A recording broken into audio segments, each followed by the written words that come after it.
Howdy folks, welcome race fans. Extreme Racing Cup Series Season 2, Round 18 to playoff. And we are still getting down to the nitty gritty. Only 2 races left after tonight. The next gen Cup cars, but we are here at Indianapolis, presented by MaxSpeedTV. Of course, myself, Joshua Medlock, Gary Wells up here in the booth tonight. Gary, buddy, how you doing? Doing great. You know, we're here in the racing capital of the world, Indianapolis Motor Speedway. It may not be the greatest race for stock cars, but I tell you what, everybody wants to win at this historic racetrack. Oh yeah, definitely so. Indianapolis is, you know, a very famous track, Gary, as you was just alluding to. Who's going to kiss the bricks, you know, at the end of the race? Yeah, that tradition was started by Dale Jarrett in the mid to late 90s, and seems like IndyCar, NASCAR, anybody that wins at Indianapolis Motor Speedway has picked up on that tradition. Oh, yeah, definitely so. And I know Gary's got some stats to go down. We're not going to go run down through any points because, of course, of that here playoff system. However, we're going to go ahead and pull it up here on the stream here for everybody out there in chat to take a look at. This is the way it sets up here coming into tonight. James McRae up with 2 wins there. Jordan Kuntz with 2. West with 2.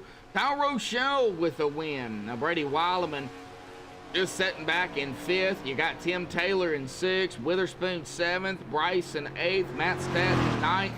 Brian Underwood in 10th for that Tier 1, Gary. And then you've got the Tier 2 with Connor Trafari, Dennis Ansman, Jeffrey Goodpaster, and Mike Campigio.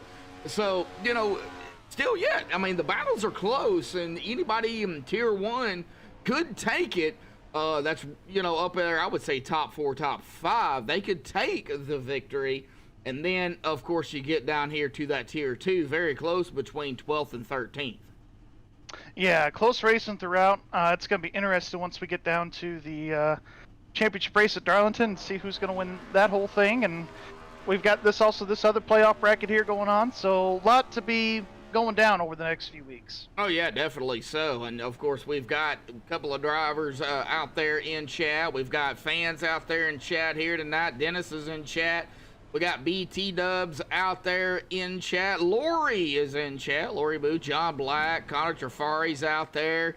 Brendan Kennedy's out there. So we've already got some people chiming in already here, Gary. It's short field, but nevertheless, I mean, it could be a very interesting and entertaining race if they can stay at least close enough together to stay in the draft.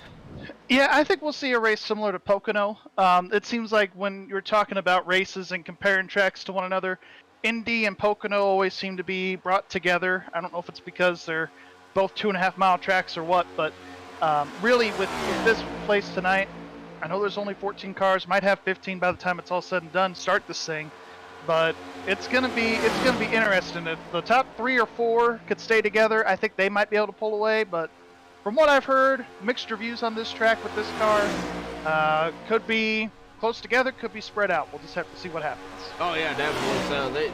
It could go either way. Now, of course, they have that stage there at the completion of lap 40, so we'll have a caution. They'll come down pit road. They'll have to come down pit road even before then, as of course we're going to go ahead and get down here. I didn't even top any of that in here, my bad, but we're going to go ahead and get down here to the pre-race analytics here.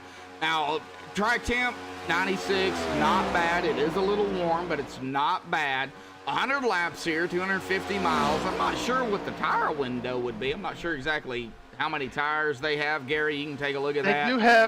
They do have 6 tire changes in the pits tonight, so I would imagine we're definitely going to see about 5 pit stops. That's about what this race is looking like. And I will tell you that we are looking at about 22 laps on those set of tires. I know the fuel window is about 25 to 30 laps, but those tires are going to feel good for about 20 laps. All right, well, we got that updated. Now, a pit road speed here, I believe it's 60? Or is it 55? It is 60 miles an hour. 60 miles an hour, and of course, a pace speed here. Pace speed is 75. 75, yeah. So we'll go ahead and get that. I didn't even put that in there. My bad. Hey, it happens. It happens.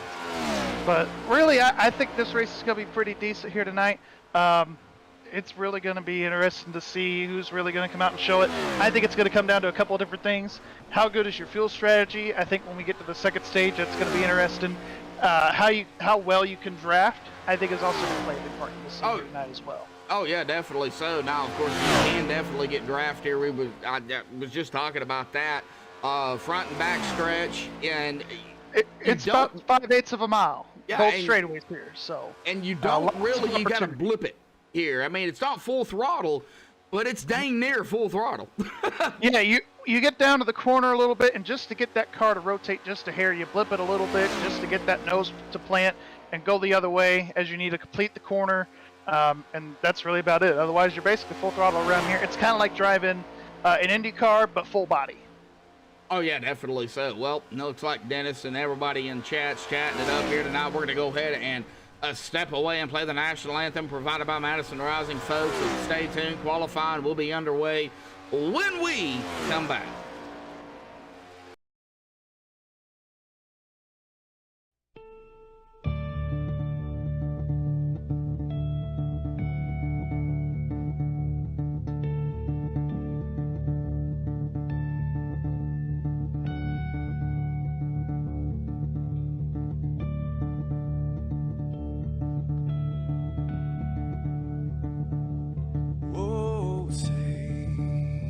Can you see by the dawn's early light what so proudly we hailed at the twilight's last gleaming, whose broad stripes and bright stars through the perilous fight. Oh, the ramparts we watched were so gallantly streaming, and the rocket train, the bombs busting in air, gave proof through the night that our flag was still there. Oh, say, does that star-spangled banner yet wave o'er the land under the frame, and the home of the brave.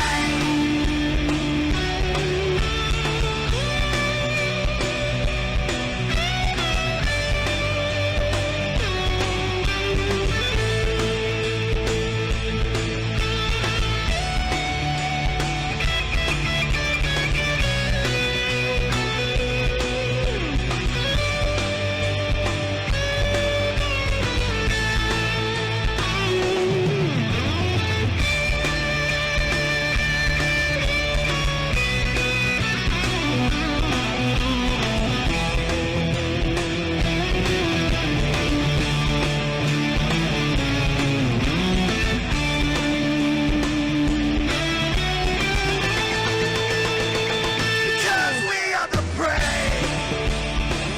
Yes, we are the brave. We'll fight you in the name of the brave. We are the US of A. For those unaware, that flag is still there. It's our future to save. Stand of the brave, the US of A.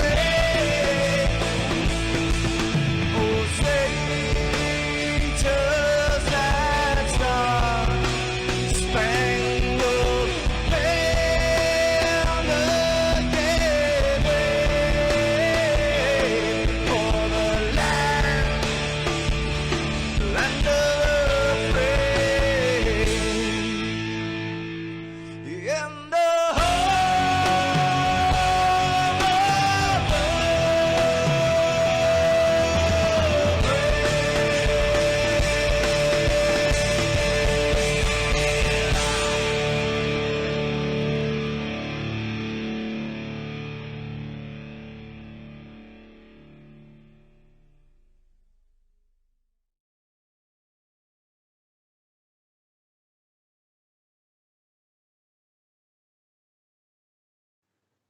This is Rio of Madison Rising, and you're watching MaxSpeedTV.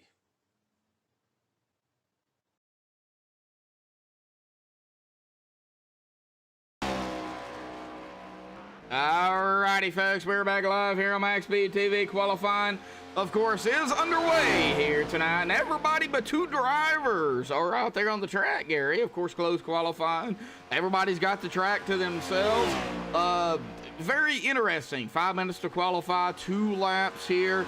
Got some stats to go down, of course. Why don't we go ahead and get to that while we wait for the first laps to come in? Yeah, so not a whole lot of stats to go down here per se, because we've only had 1 race here. Really just last season's recap. There was 100 laps run here last year. Of course, there was a stage, so that did equate to 1 caution, but there were 2 cautions total last season. Michael Atkins Jr. started on the outside pole, swept both the stage and the race. And I believe he led the most laps as well. Definitely showing in the Gen 6 car that qualifying is top priority here at Indianapolis. I don't think that's going to change much here tonight.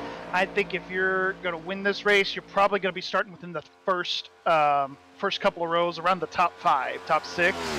You really have a shot to win.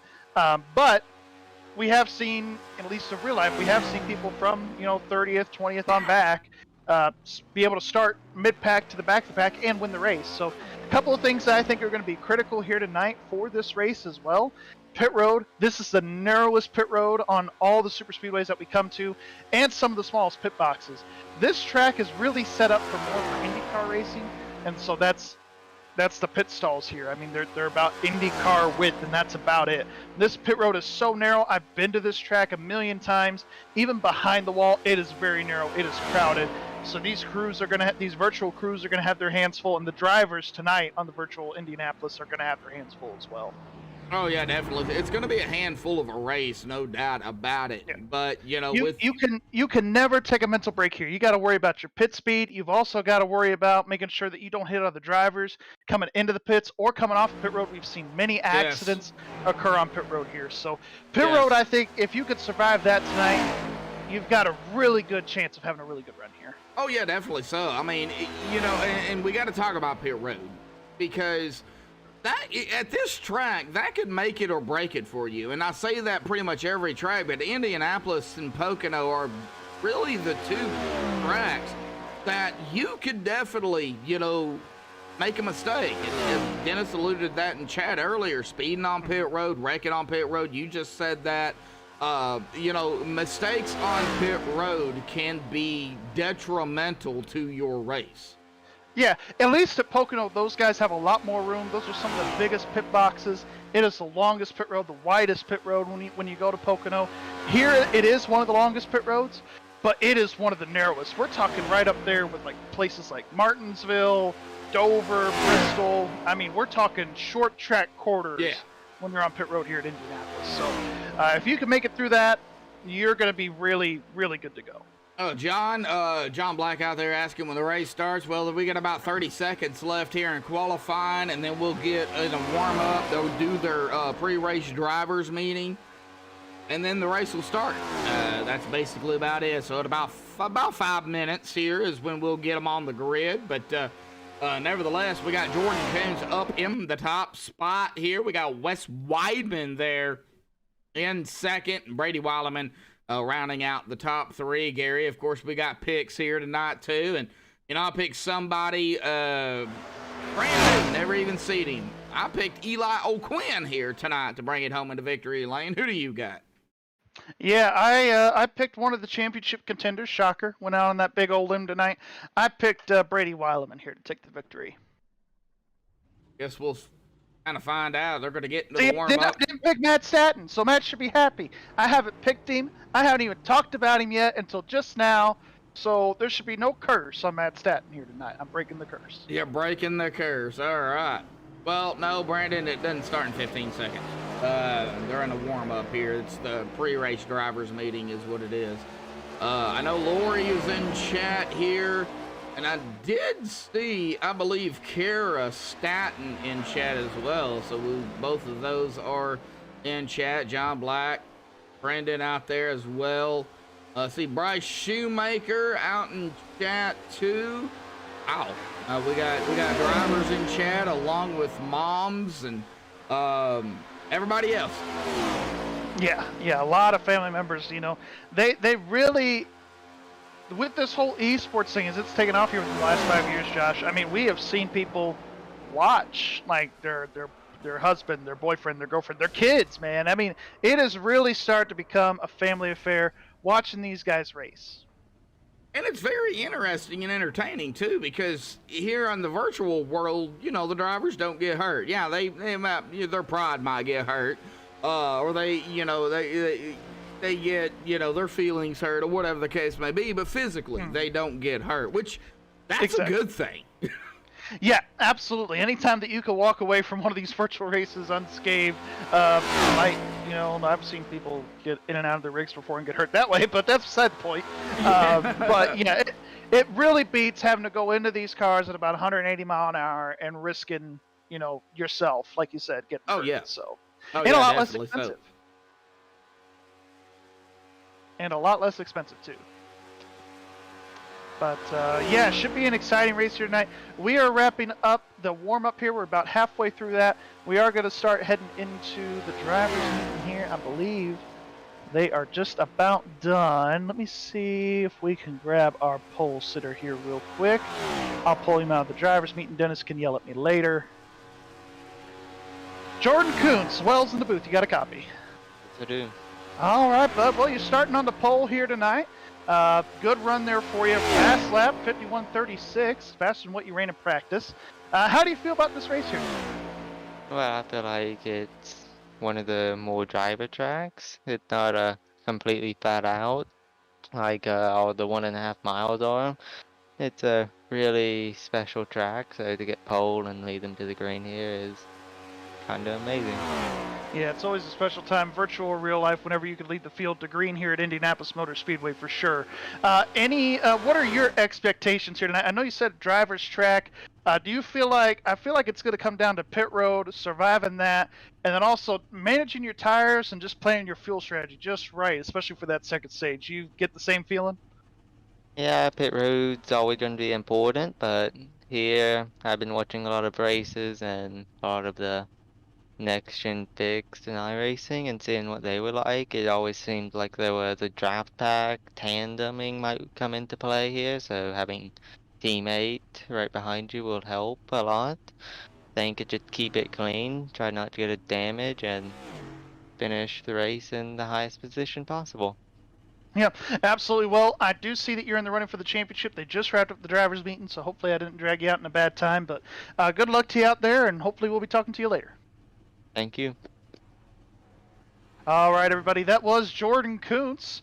And we are getting ready to go here for this race. I believe Josh is back, and we're going to get the Miller Electric starting grid ready to go. Yes, we are. Got about 50 seconds left before we get them on the grid. But, you know, with 15 drivers, you know, if everybody can stay together. I don't foresee that happening, Gary, but if everybody can stay together, we could possibly see some major action out there on the track. I think the first 10 to 15 laps, we're going to see some action as Jordan decides to go ahead and rip orange cones out there as he comes out on the track. But after that, you know, we could possibly see some separation and then get stacked back up at the stage. And then after that, you know, more separation.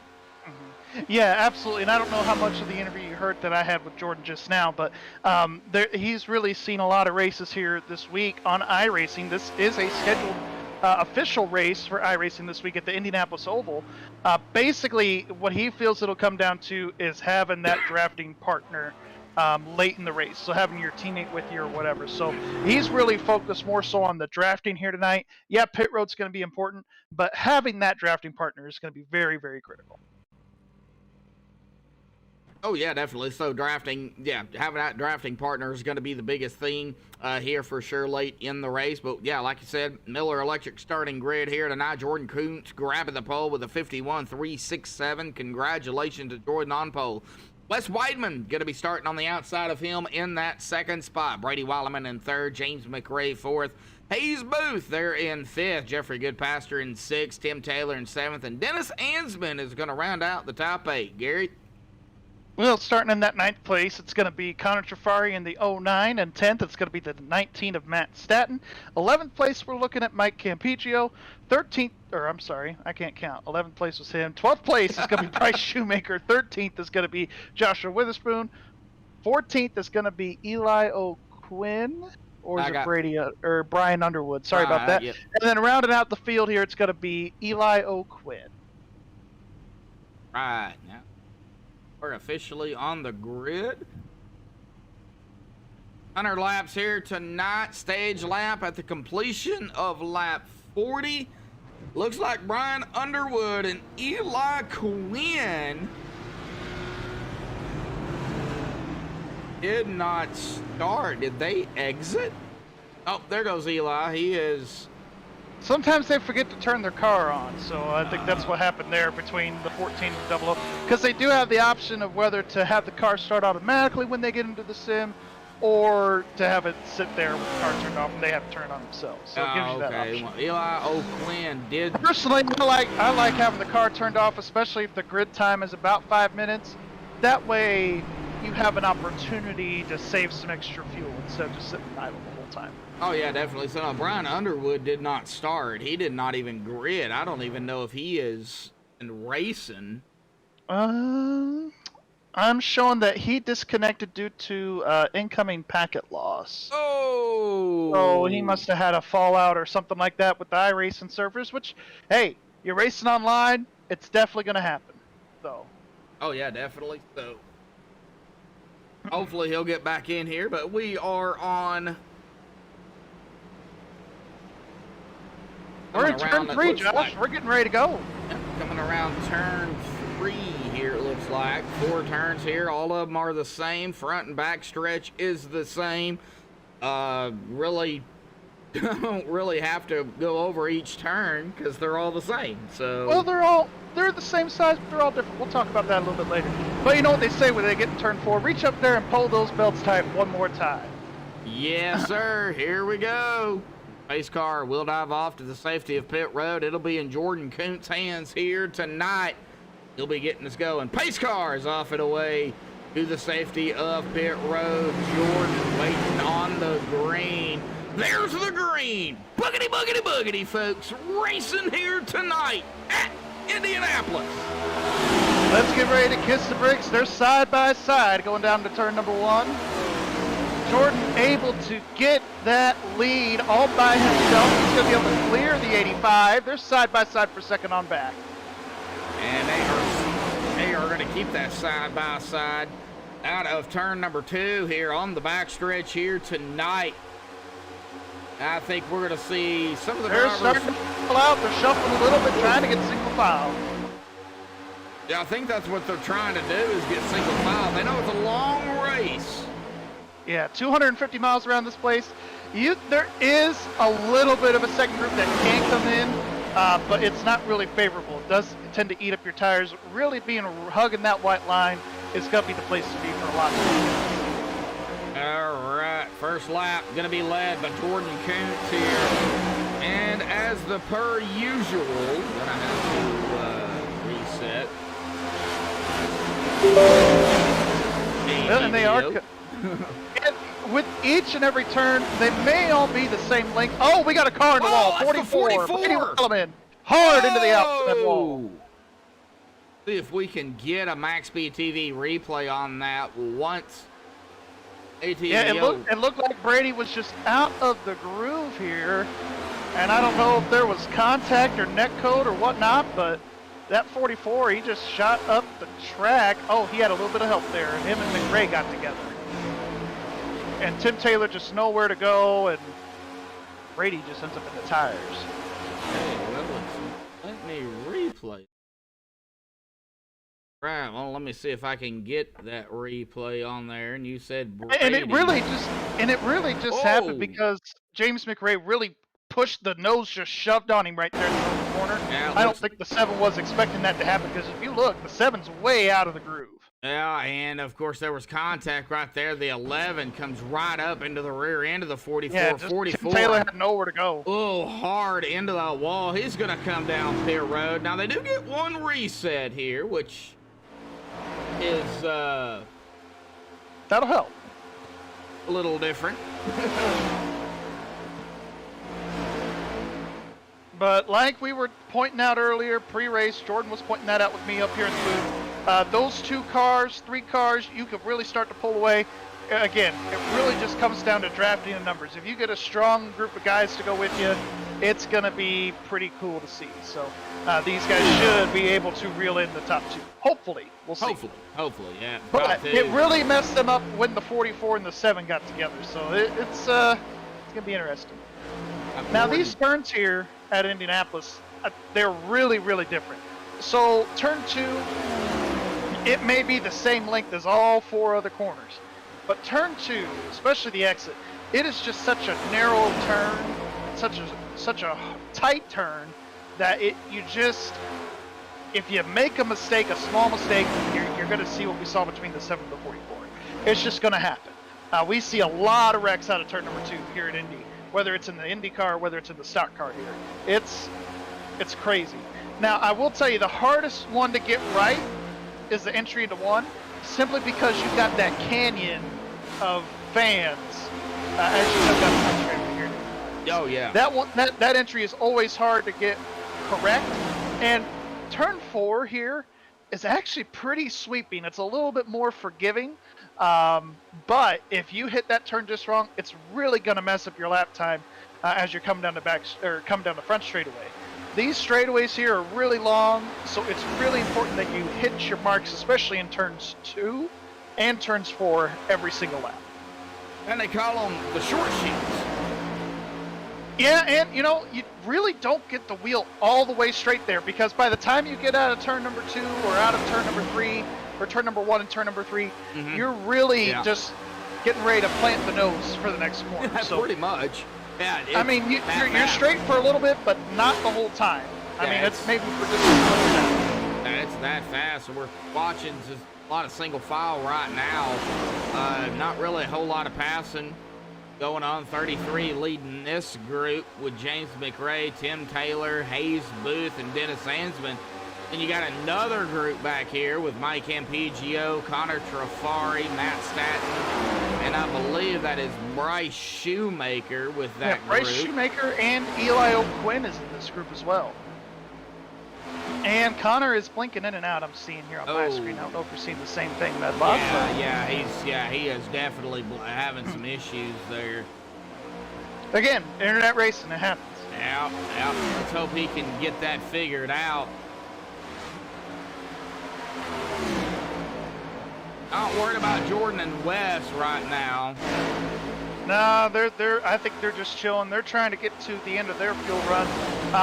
Now, what's going to be interesting here, Medlock, is as we get into a run, are we going to see any shifting here in these corners? Because they do run a sequential shifter gearbox here, and they run 5 gears. So it's going to be interesting if they get down to 4th gear at all, just to get that car to turn a little bit in the corners as these cars start to get tight.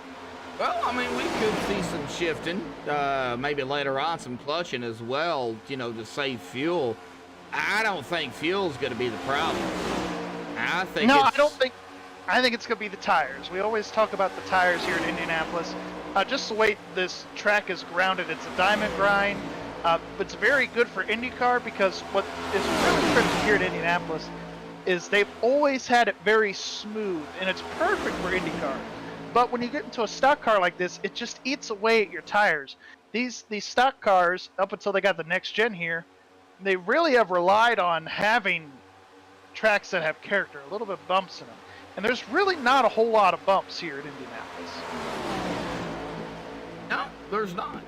And we always joke, us locals here, we always joke about how there is only one piece of pavement in the whole city that's in perfect condition, and it's this one right here. Talking about the city roads, right?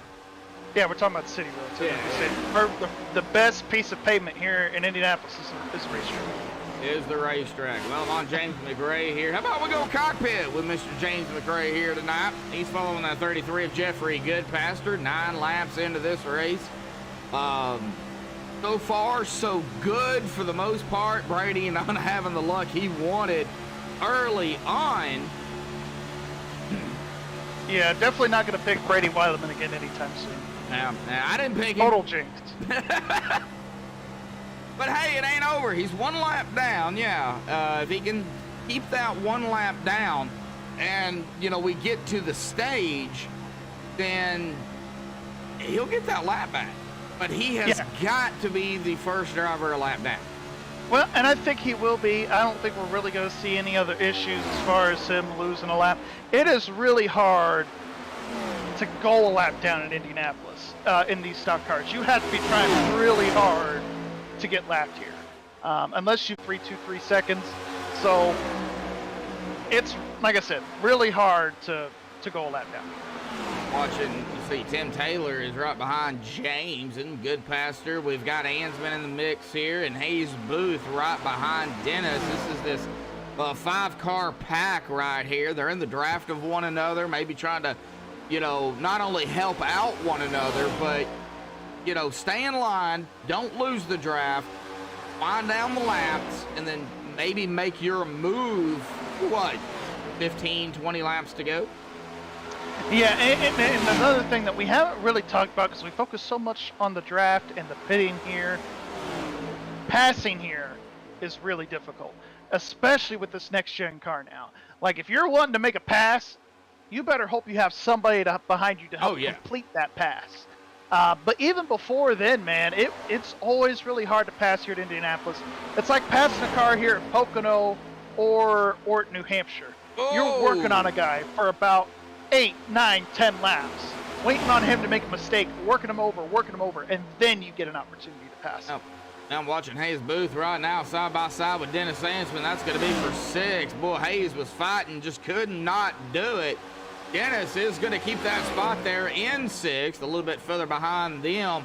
The 18 of Mike MPGO, Connor Trafari, Matt Staton, Eli O'Quinn, and Bryce Shoemaker, all in a line right here. Witherspoon. Yep, and then even further back is Josh Witherspoon. He didn't have the start that he was wanting to there. Oh, and then Brady is right behind him. So you got these two drivers kind of working together to, you know, maybe make some moves. They're going to have to do something. 14.1 seconds behind the leader. Yeah. 5.6 seconds behind Bryce Shoemaker's Witherspoon. Eli O'Quinn, well, I think he's blinking out now. Uh-oh. Yeah, I mean, we're seeing here Brady has obviously used his fast repair. Yes. So this is really helping Witherspoon right now to stay on that lead lap, maintaining that spot for him, and obviously helping him get up through this pack. Hopefully they can make some moves here soon. Dennis just made a pass over, looks like Jeffrey Goodpaster did fall back to 6th. With Hayes and Dennis both got around him. Yeah, and likely here, especially in this next-gen car, if you make a move to pass somebody, you're not going to lose just that one spot. You're likely to lose 2. Yep, and working together. I mean, if you have somebody you're working with or they're working with you, you can pick up a couple of positions. Yeah, you really can. It's almost as if every race, when it's not a pack race, to an extent, it's almost like old school Daytona, where you have the slingshot move, so to speak. So you're always working and always having to use a lot of teamwork to make some passes with this next-gen car. It looks like James McRae, I'm now looking at that right side of that car, it looks like he did hit the wall. Well, I don't think he hit the wall. I think it was that contact with the 44 earlier in turn number 2. Okay. Yeah, I don't recall James hitting the wall. He might have, but he does have that damage is definitely from when him and the 44 got together. Does have some scrapes, sure. That Demon Slayer number 7 machine. Hey, and it's still moving pretty fast. Yes. For the most part. They've really maintained their gap. I mean, it's really stayed anywhere from 2.4 to 2.5 seconds at the line every lap. So, I mean, they're right there. Tool Man, Tim the Tool Man Taylor, Started 7th. He's in 4th right here behind James McRae. It doesn't look like Tim's really, you know, doing anything major to make a pass. Looks No, like he's and we're halfway trying to just stay patient, stay behind James, help him out a little bit, save some fuel. And we're a little over halfway through this fuel run now, so these guys are going to be pitting here in the next few laps. But again, it's early. Oh, you yeah, just way want to get to early. lap 40, get to the stage break, and then really after that, the race is on. I mean, you still got a couple more pit stops after that, but really, once you hit that lap 40 mark, you're in good shape, you're good to go. Now you're just wanting to get to the end. At that point, you're basically wanting to get to halfway, and then after that, the race starts. Yep. So, and I am hearing that the pit window is going to be open here very soon. So Okay, we'll now- wait. They are good. Like if they were to pit right now, here in the next 4 laps, They would be good to the stage. it would be good to the stage. And I wouldn't be surprised if we see some guys try that move of splitting the stage in half and then, you know, getting to the stage break and then making another pit stop. They do have 6 sets of tires here, so. Possibly maybe see some 2-tire stops, or do you think they'll take all 4? No, they'll definitely take 4. Indy is one of those tracks where if you come in and take tires, you're taking all 4 tires, for sure. All right, getting some separation. This is what I was afraid of. 17 laps, and now they're separated anywhere between 4 seconds, 5 seconds, to, you know, 0.6 of a second, 0.3 of a second, depending on where you're at on track. This pack, though, right here with James McRae and company, they're still right there together. No separation between these 5 drivers. Hayes Booth gets around Dennis. Hayes going to go into 5th. Yeah, Hayes going to crack the top 5 now. He's getting ready to set his sights on the 11 and the 7 here. Conveniently, right now, they're running the order of 7-11. Now you want a Slurpee. You're welcome. But they're really they really haven't gained. They're actually starting to lose a little bit of ground here at the line every lap to the 99 to the 85. So I think Hayes is just like, you know what? Forget about it. I just want to come out here and race and get the best position I can. And the higher he finishes in the stage, more stage points he gets. So. Yeah, because stage points are doubled. The winner will take 20, 18, and 16, and then so forth and so on, all the way down to the, I believe it's the top 10? Top 10. Yep. The 10th place finisher in the stage gets 2, and then 4, 6, 8. You get it. Yeah. Mathing with Medlock and Gary here tonight, folks. Yeah. So. But I like Tim's line. I've been watching him a little bit. He's able to get that left front fender down below the white line. You see James, he's running a little higher, right above it, and then you're seeing Tim. He's almost down to the rumble strips in the corners, just trying to get that. He didn't do it that lap. It was kind of opposite there in turn 1 that time. But you're really starting to see them get down there, and handling is starting to become a factor. These cars, I'm imagining, they're probably getting tight at this point in the run. Oh, yeah, 19 laps into the run here. But I could be wrong. Who knows? Well, we're up here. They're down there, so, you know. And I hadn't had a chance to make a lap in this car yet, so I don't know how this car drives, to be honest. But they're still putting on a good show. You see Jeffrey Goodpaster trying to make a move now on Dennis. Yep. They're side by side. I believe that is Whoa! for the 6th position. They got a little contact there. Yeah, Jeffrey's going to fall back a little bit. Dennis Yeah, is he's going to going hold to fall that back a lot of spot. it. He's going to fall back a lot of it, that's for sure. All right. Well, here comes the 11. He's going to try. I thought he was going to try to make the outside lane work there for a second. If you can make a pass on the outside here in Indianapolis, then you're one of the greatest drivers ever. I'm just saying. It's very hard to make a pass on the outside lane here. Bryce Shoemaker is on pit road. He's been on pit road for about 45 seconds. He's got some damage on the right side of his car. Oof. And if he's sped coming in, he does get a 40-second hold. So, and I don't think he checked his fast repair because he's still got damage on that car. Yeah, he didn't use his fast repair. 54.3 second stop. He is a lap down. As the leaders are going to cross the stripe here, coming up to take a lap 21 here. Just seeing the chat here with Karastat and Woohoo missed it. Yeah, that was the whole incident. Yeah. Oh, we got pit stops. Trafari Yes, sir. down We got pit pit stops. road. Trafari and a few others. PGO down pit road. Yep. And I figured that's about the time. I figured they would split this stage in half, and that's what they're doing here. When does the leaders decide to come down? Jordan Coons, Wes Weidman, 1-2. The pack back here of James McRae, Tim Taylor, Hayes Booth, Hansman, and Goodpaster. Yeah, we're seeing all these guys coming in here. Dennis mentioned that he's pitting, so a lot of these guys right here, they're all coming down this time. And you know what? I'm just going to have some nostalgia here. I'm going to show my pride off a little bit. Anytime that I could get a pit strategy right with these guys, I feel like a winner. So the fact that these guys are splitting the stage just like I predicted, I'm good. This is good. Everybody coming down though, Gary. Everybody. And I could just retire now because I predicted the pit strategy correctly. So that's always a good time. Yep, halfway here, a little over halfway. 19 watching, 13. Yeah, and actually, I'm hearing that a lot of the guys were almost out of fuel, and that was about 21, 22 laps. So really, we might be a little bit overcompensated for that fuel window of 25 to 30. So I figured with the draft it would go up, but really, when they were by themselves, they were getting about 22 laps. That's about what they got here. Oh, that's interesting. It's going to make it interesting for the staging because it's very important.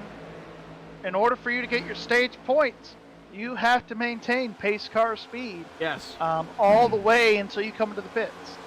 It looks like Eli Quinn is on pit road. He's not come back out yet. Did he take his car behind the wall? I don't know if he took his car behind the wall or, again, speeding penalty. Could be anything. But look at that pit road making a difference here for Jordan Kuntz. He was able to pull away from Wes Weidman. If you look at it here, 2 seconds now, 2.5 seconds almost. Yeah, but Wes is gaining. Well, I think the corners he's going to lose some time, but Jordan up front. Yeah, it's really going to work out, I think, for Wes because eventually Hayes Booth and these guys, they're going to catch up to Wes. And then what they're going to do is they're just going to take this whole line that they have, about 3 of them right now, probably 4 when they get Eli involved. Yeah. And they're going to be able to run down Jordan Kuntz. Will they have enough laps before the stage break? I don't know. It's going to be hard to tell. 23 laps in. Tim Taylor right behind Hayes there. And then, of course, Dennis right behind them. Dennis leading this group with Goodpaster and Trafari. Got 3 cars here. You got 2 cars right up ahead of them. And then 2 cars up ahead of them, my bad, and then 2 cars up ahead of them. If all these drivers can get in a line and get together, they will definitely catch Wes Weidman. Well, and they're in pairs right now. They're 2 by 2 by 2. They're not side by side, but they're nose to tail. If you need an arc, I know a guy.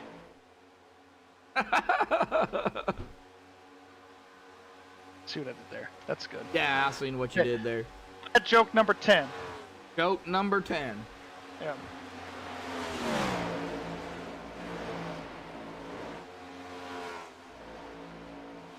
See, Goodpaster. And I'm just watching the drivers right now. Not really a whole lot going on at the present time. Everybody is separated for the most part. You've got a couple of packs of cars. That's really about it. Don't see anything major, though. Yeah, nothing too major as far as battles going on around this racetrack. Just everybody minding their... Ooh, the 96 and the 14 kind of battling a little bit. Shaking the draft there in the back. These guys are battling for position. It is for the lucky dog. Yeah, we'll go back here to so- Bryce and Eli, and well, Brady is kind of not even. Here in the comes the mix 90, here. or here comes the 14. He's trying to get to the inside of that 96. If you're Jeffrey Goodpaster, these guys here, I mean, you want them to get out of the way, but at the same time, you know, they are battling for position, and Yep. Jeff's just trying to find a place to go, as you can see. These guys are blocking and sneaking each other all up and down the straightaway. Yep, I'm watching Bryce and Eli right now. Oh, and that was not a good move. He's Oh, touchy Eli up into the wall. Tape to the wall. That's gonna put Little Bryce. driver scatter after that one. Uh-oh. Eli is not happy with that move. Uh-oh. Well, and Bryce, he is, I mean, we've talked about it, he is one of the more aggressive drivers in this league. Usually his aggression tends to bite him in the butt with lack of patience and that kind of thing, so I don't know if that was just popping up there or if, or what the case was, but we are starting to see now they've settled out their battle for the lucky dog. For now, I would not. Bryce is just going to let all these guys go here. I would not. Oh, here comes Eli coming down pit road here. Yeah, Eli is coming down pit road. He hit that wall pretty good. I mean, when he smacked the wall, the camera that I had, when he smacked it, bud. It was a pretty hard hit. Oof. And with these cars now, this next generation car, it's not hard to, after you hit the wall, to get a suspension failure. Yeah, definitely. And that's probably what Eli is having. Is he gonna come back out? Is he gonna use his reset? We'll see, I guess. What's he We'll gonna just have to do? see. He is on pit road. He did not use his reset. Oh, yes, he did. Yes, he did use his reset. He is off and away. Yeah, he is off and away, and he'll fall 2 laps down now, but, you know, it is what it is. That's part of racing sometimes, so.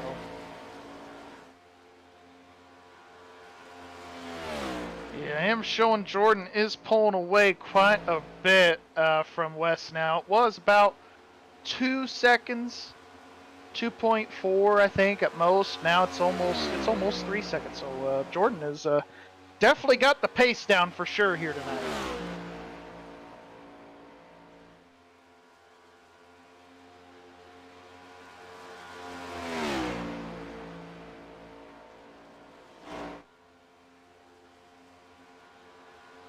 Yeah, these guys are pretty spread out here now, and just waiting to get to the stage break here, and we are 12 laps away from that. Yeah, lap 29. Jordan's gone. Pretty much. Back here to Tim Taylor. Kind of in a sandwich here between Hayes Booth and is that behind? That would be Eli O'Quinn. Eli, yep. And Eli is 2 laps down after that incident between him and Bryce.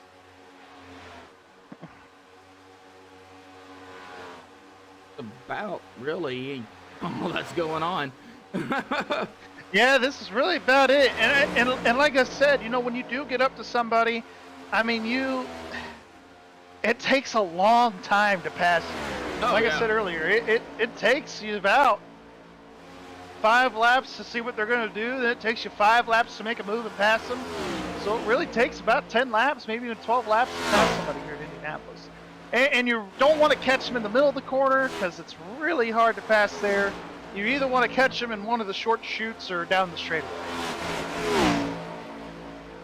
Watching, see Dennis Ansman right behind Connor Trafari. You got Goodpaster, Trafari, and Ansman right here together. A 3-car pack, Gary. Yeah, and they are all for position here. Yes, yeah, they are 5th, 6th, and 7th, respectively. Jordan, man, 29 laps under his belt already. He's going to come to lead his 30th lap. This dude, man, I don't even know what to say about Jordan. He is just one of those drivers. If you want, you know, and I can say it, you know, you want to be the best, well, you got to beat the best. And Jordan, man, right now he's being the best. Well, yeah, and he is the defending champion of this series from last season. So he's definitely proven time and time again that he's one of the best out here in this league. And you know, he is one of the guys to beat. Whether how easy that is or not, you know, we'll see. But he really had a slow start at the beginning of the season. He didn't get his first win until like the 4th or 5th race in Martinsville. I mean, he won Daytona, and then he won Martinsville, and then he's just kind of been hanging around. He hasn't won a whole lot. And now in the playoffs, he had a really slow start. Now he's got like 2 or 3 wins in the playoffs, so he's really been making gains here late, but he hasn't really full-on dominated as we saw last season. Yeah, pulling up those playoffs here. He's got 2 wins, and if he keeps going the way he's going tonight, Gary, he's gonna grab his 3rd. Yeah, Oh, yeah, and he's hit the wall. Oh, what'd you see? Who? I think I seen him just maybe barely tag the wall, Jordan. Well, I mean, even as the leader here, you're still trying to get all you can get. So it's a good possibility you might have scraped the wall a little bit. Well, I don't see any It's damage. pretty easy to do is you're trying to arc each and every corner, and you're taking up every inch of racetrack here. I don't see So any damage you do on get it, right so up near that wall. like you say, okay, he's gone. 5, almost 6 seconds ahead of Wes Weidman. And we was talking about it. Hey, they have caught Wes. Hayes Booth, Tim Taylor, Goodpaster. Well, not good. So that's Eli. Yeah. They have caught Wes Weidman. And Hayes looking to go into 2nd. Yeah, Hayes going to take that 2nd spot, I believe.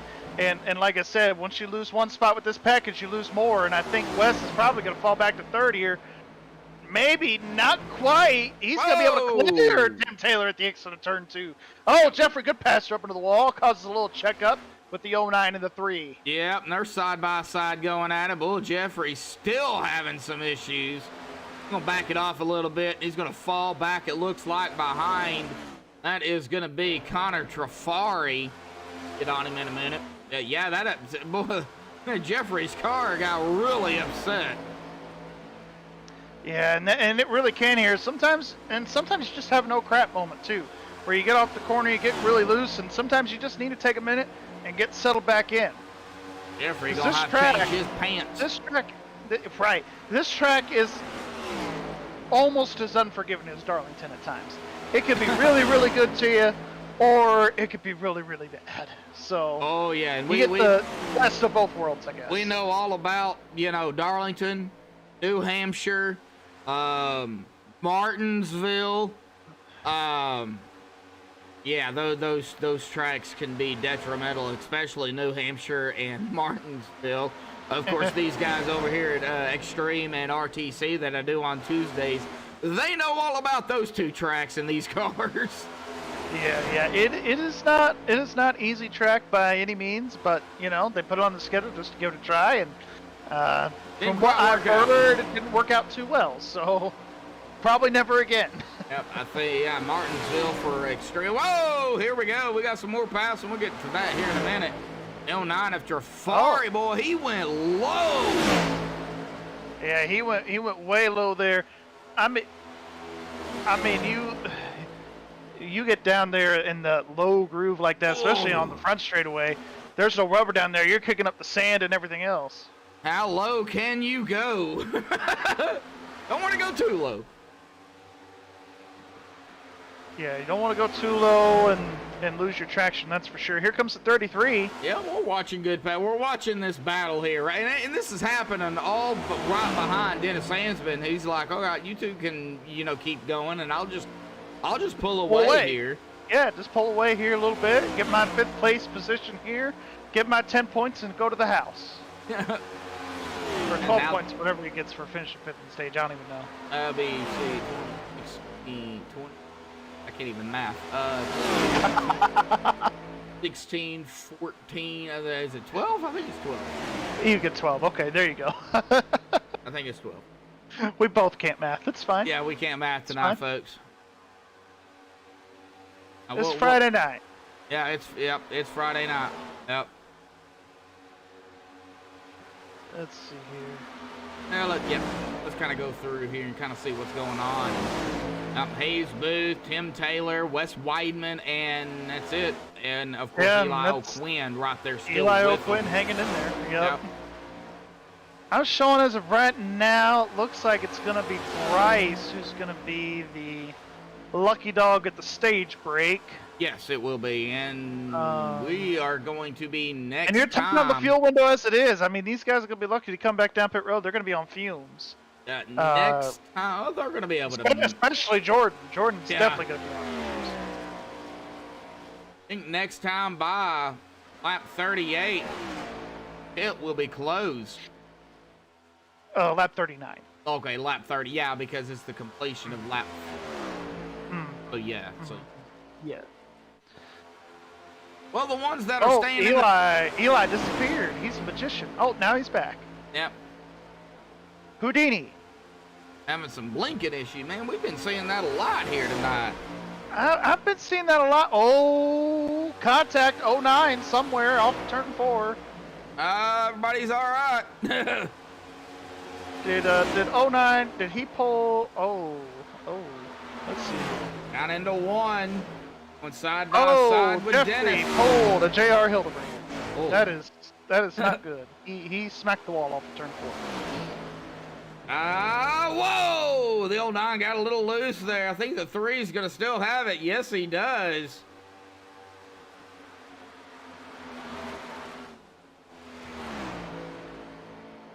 All right, watching Jordan here coming out and of turn. And the 09 and the 3. Oh, the 09 got loose in 2. Oh! Or is that 4? No, that's 2. Dennis was able to make that power move on the outside and make it stick. Oh, the 09 popping the wall again. Yeah, he's knocking it down. I'm going to start calling him Dennis Hansman if he keeps hitting the wall.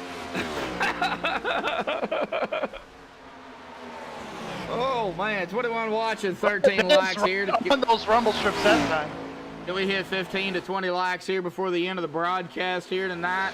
Pit road is closed. Lap 39, Jordan Kuntz is going to be coming around here momentarily to take lap 40 and the white flag for the stage. It's in Jordan's hands right now. It really is in Jordan's hands for sure. We've got to get back here to Dennis and Connor, though. And we got to keep an eye. That's the best bet. I like what Dennis is doing, getting as low as he is in these corners. He's using that rumble strip to help his car turn, which normally in previous generation cars, you use that rumble strip and it spins you around. It really upsets the handle of the car, but he's using it more as an aid for turning, which is good. And that's not illegal. You can do it if you can do it. If it doesn't mess up your car and you can do it, you can make it work, then by golly, you make it work. Exactly. Well, Jordan Kuntz on the backstretch. This long, gruesome backstretch down into 3 here. Jordan coming through the short chute of 3 and 4 now. He is going to exit turn number 4. And unless he messes up now, which I don't foresee him doing it, he is going to come away with a stage victory here tonight, picking up 20 points here in the stage. Yeah, picking up 20 points, and Jordan Kuntz obviously winning that stage. It's going to be Hayes and Tim rounding out the top 3 in stage 1. We're going to just wait. I think it's the top 10's got to cross the stripe. That's going all the way back to the double eyeball machine of Joshua Witherspoon. I won't call it, I don't believe, until...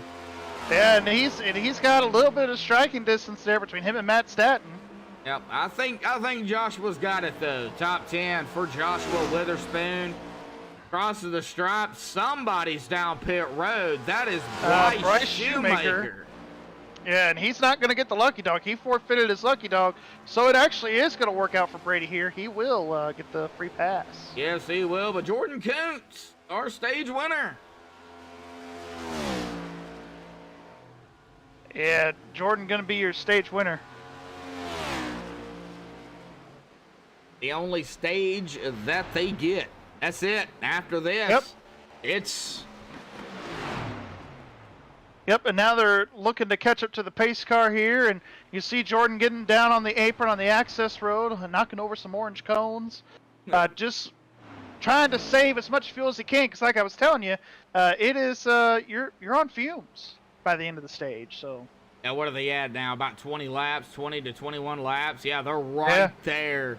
They're right there on that fuel window. So I wonder who's going to run out of fuel.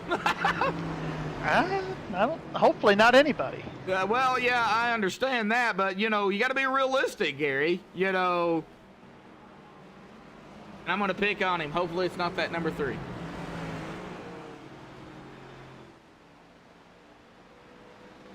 Good racing so far. Yeah, it was spread out, but we had a few battles going on. Now I think this final stage, the stint to the end, Gary, I think we're going to see a lot more separation. I don't think we're going to see what we saw here in the first 40 laps. We're going to see yeah, but honestly, I think here too, it could be the polar opposite. You know how it has been here in Extreme. Either one stage has been really active and the other one's quiet, or the stage is quiet and then the rest of the race it's really active. So we'll just have to see what happens with that. Yeah, definitely. So it looks like some other drivers though are going to have to go around again. They have the fuel to do it.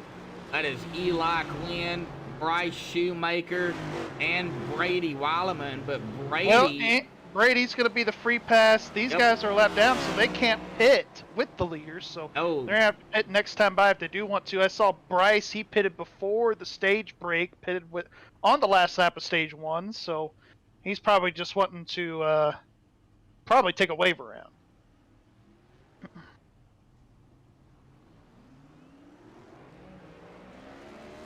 All right, Jordan, first one off of pit road. Hayes Booth, second. The tool man, Tim Taylor there in third. Get back up here to Jordan Kantz. We'll get Jordan back up here for his stage win here tonight. And you're going to interview him. I'll pull him up here for you. Hey, go ahead. All righty, Jordan, got a copy? Yes, I do. Well, you are the stage of victory here tonight. You've led pretty much all the laps here, man. How's Indy feeling? You're in the clean air, where you was. Talk about it. Talk about the first stage here. Well, the first stage was very clean for me. Got lucky on like lap 2 or 3 where with me and West just breaking away from the field and managed to hold the gap to third, and the pit stops I went very quick and managed to get a good lead on West and pull away from him, and yeah, just kept the car clean. Well, we're going to be coming down to the final laps here at about, about 60 laps, 57 laps, something like that. Y'all are going to have to pit at least, I think, twice. Maybe once, but I think it's going to be twice. You got a strategy going forward, or are you just going to play it lap to lap? I think that's I do both. I always try to plan, but I always go lap by lap because the plan can always change depending on when someone pits and who's drafting with me. So it's basically taking it lap by lap. All righty, buddy. We're going to let you get back to it, man. Good luck down there. And here we go, the final stint of the race here tonight. Thank you. All right, that was Jordan Kuntz, everybody, stage winner. That driver bar back up here. It'll be Jordan, Hayes, Tim, McRae, Witherspoon. I am just hearing that I think Wes forgot there was a 5th gear. According to chat. Oh, wow. I think he's being sarcastic, though. I hope so. But knowing Wes and knowing how long of a week it's been, he probably forgot. I mean, it's easy to forget. You know, we're coming from what we've done since, you know, the beginning of NASCAR, 4-gear H-pattern transmission to 5-gear sequential. So it is an adjustment for sure. Oh yeah, definitely. So well, get us going, Gary. All right, going here into turn number 3 at the north end of the speedway. Coming up to the North Vista. Sorry, you guys probably don't care about that. I usually sit there for the 500. Right here in the short chute between 3 and 4. Pace car coming into turn number 4.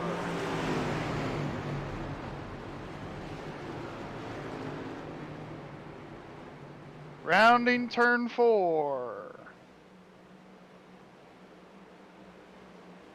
Pace car dives it into the safety of pit road. Jordan is on the loud pedal, I think. Well, he's waiting. Green flag back in the air. We're racing at the Brickyard once again, side by side. for second on back as they dive down into turn number 1. I haven't seen any 3 wide here tonight. Yeah, now that I said that. Now that you said that, we're going to be 3 wide here on the exit of turn number 2. Probably so. Hayes, oh, Hayes Between the Booth. 2 and the 11. Oh, here we go. The winner No, big one Hayes here. Booth. Oh, Matt Statton's involved. Oh. Matt has not had the season he's been looking for, man. I tell you what. I'm going to be on Tim Taylor here. Yeah, Tim and Hayes. It looked like they made contact. Yeah, we're going to watch it here. I'm going to chase view here. You got Hayes right there on the outside. We're going to see kind of what happened. Ooh, there was contact. Yeah, there was no net coat there. There was definitely contact between them 2 cars. We're gonna definitely watch it. Oh, Tim Taylor hit those rumble strips. Yep, came right back up into that 2. Man, that is... Yeah, there is a little bit of a bump down there on the inside of turn 2. He didn't hit the rumble strips. There's a bump down there. Man, One of the few at the speedway, and just got into Hayes, and he just came up across the middle of the track. I mean, just really nowhere to go for any of these guys. And then Hayes hits the wall, comes right down, dodging it is the 3. And you said the 19. Oh, the 19. Yeah, took a lick. Hard into the inside wall here. And that was not the tire barrier. I think he was just, he hit the edge of the tire barrier. Yeah, and it sent him what happened. around. He was he was trying to go around these guys wrecking here and wasn't quite able to make it through. Why is this called the Extreme Cup Series? Well, it's Extreme Racing Cup Series. Now, next season, it'll be changed to the Extreme Racing Truck Series, as they will be going into the trucks and getting away from the next-gen cup cars, as, well, they totally keeping it nice, stink, for better words. A lot of stuff needs to be done with these cars. It was eNASCAR, and then they changed it to get away from eNASCAR and iRacing. Yeah, that was to avoid any copyright infringement. Yeah, yes. Oh, Jordan staying out. Taylor staying out. McRae, Weidman. Weidman did come down pit road. So the top 3 have stayed out. Yeah, top 3 staying out. Which I'm a little bit surprised. I know we only ran about a half a lap there, but fuel is just so important that I figured you'd probably want to come in here for some gas at the very least.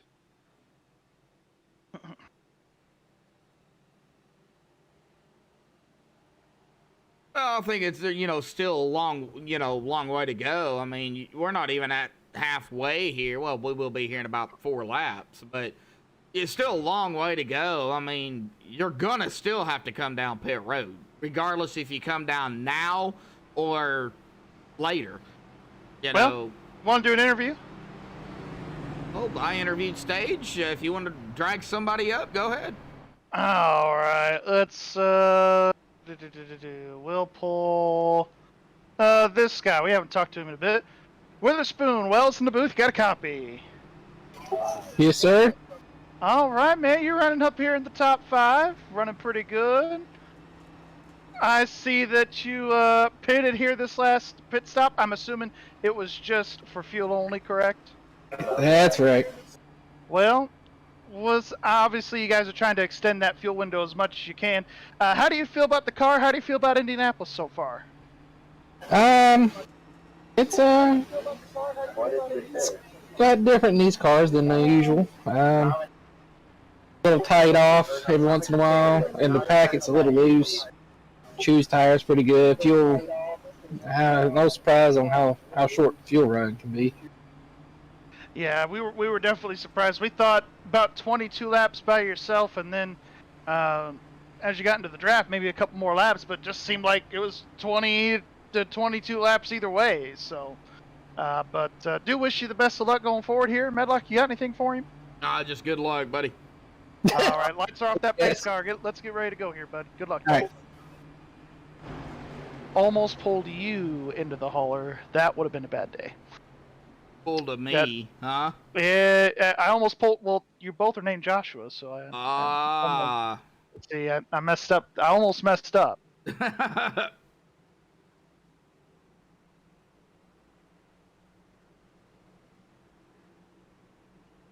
We got one too many Joshuas up here in the booth, and then Dennis, of course, he's going to give me a hard time about it because he's also listening to the broadcast and racing at the same time. All right, Jordan James. Lap 49, man, still a long way to go.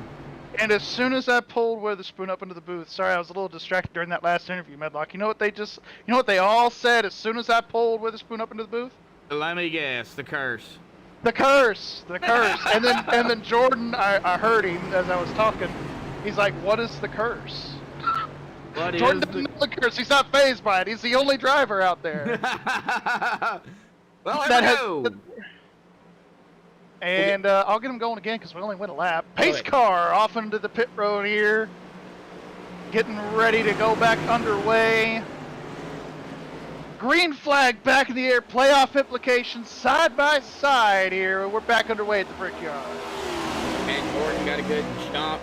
Push Hey, it he's up. going all the way to the we're bottom gonna go there. 3 wide back here. Almost. Wasn't quite 3 wide, but it was very close. Oh, man. Hayes was trying to make an advantage there on Mike Campigio, and Mike said, "Not today." But Mike is all the way pushed up here at the exit of turn 2. Hayes is going to open the door for Hayes. Everybody bobbing and weaving down this back straightaway, trying to break the draft. Yeah, and that's what you see a lot with the Indy cars too, Gary, is they are on the on the front and back stretch. They bob and weave. They try to break 18 the... is way wide. He's going to hit the wall probably at the exit of turn number 3. Whoa. Really close there. I don't think he quite hit it, but he got close. Oh yeah, the 18 Okay, again. out of the groove once again. Campigio, man, what you doing? Oh, He made it somebody's work. into the wall. Like, the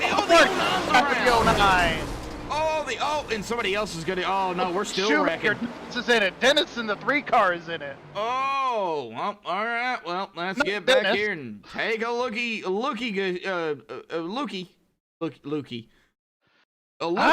think there was netcode because that I don't think that was anybody's fault there. Well, we're gonna be on Connor Trafari because I've seen Connor go around. Oh, here they go. Oh, that was really bad netcode. You'll see that here coming up because they were coming off of turn number 4. Dennis was just trying to help Connor. Connor got loose, I think. Well, Dennis got loose going to the outside of him, and they never made contact. We're gonna be watching it right here. And It was that old little action that used to call everything. oh, yeah, right there. Dennis, does he hit the wall? He doesn't hit the wall. Like I said, when he was trying to get back up to the outside of the 09, Yeah. I don't know if he just got loose, but Oh, yeah, definitely some net code right there between the 09 and the 3. Yeah, and then, like I right. said, they never Oh. touched. But Dennis did come down just a little bit. I think he got loose, and Ooh. just one of them racing deals. And the 96, I believe that was. I'm being told that the fast repair on Connor disappeared, Yep, and he never took it. Connor Trafari never took his fast repair, but his fast repair is gone. 14 involved. Eli O'Quinn. Oh. Yeah, that involved both cars that were a lap down, so no lucky dog this time. Back up live here. And, But we are seeing some people possibly pitting well, for more fuel. Brady definitely A is. lot of drivers are coming down pit road. A lot Yeah, of them Brady, have, Burger Time, Weileman's coming down pit road. I believe we're seeing Wes Weidman here as well. Matt Weidman, Seddon stayed out. Brady, good passer. Josh Witherspoon's on pit road. Hayes is on pit road. Yep, some of them are really- coming off. It looks Yeah. like I've seen Dennis. He is on pit road right now. His engine was smoking. But he's going to get that fast repair, I think. I think he already used it. Did he really? I believe he did. Let me get word. Let me get official word. 1 second. Yeah, I think he did. He did not lose. He lost his fast repair, but he didn't even get a chance to use it. His fast repair disappeared, is what he's saying. Oh. Same thing with him, and I think Connor too. I think they both lost their fast repairs. Yeah, That they is both lost their fast repairs, and strange. they didn't even get a chance to use them. So That's gonna put several that's drivers. so good. What? And the Oriole machine is officially crumbled. Yeah, I think he is. Well, his engine was smoking, therefore that's 35 minutes of guaranteed repairs. So he's done. I'm not sure who else had an engine blow. I don't know. that Oreo machine has turned to cookies and cream. Cookies and cream. Connor is on pit road. He's gonna have some required, I am sure, because he is still. Well, sitting. his fast repair is gone too. Yeah, he didn't. He lost his fast repair just like Dennis. And that is crazy. 19 dodged another one. Yep. yeah. Yeah, this time he didn't. Well, he already used his fast repair, so if he gets involved in one more, that's it. There was big net code between them two cars. Yes. Yeah, big net code for sure. And it's upsetting that it just took away their fast repair and they didn't even use it. An iRacing glitch, I'm assuming.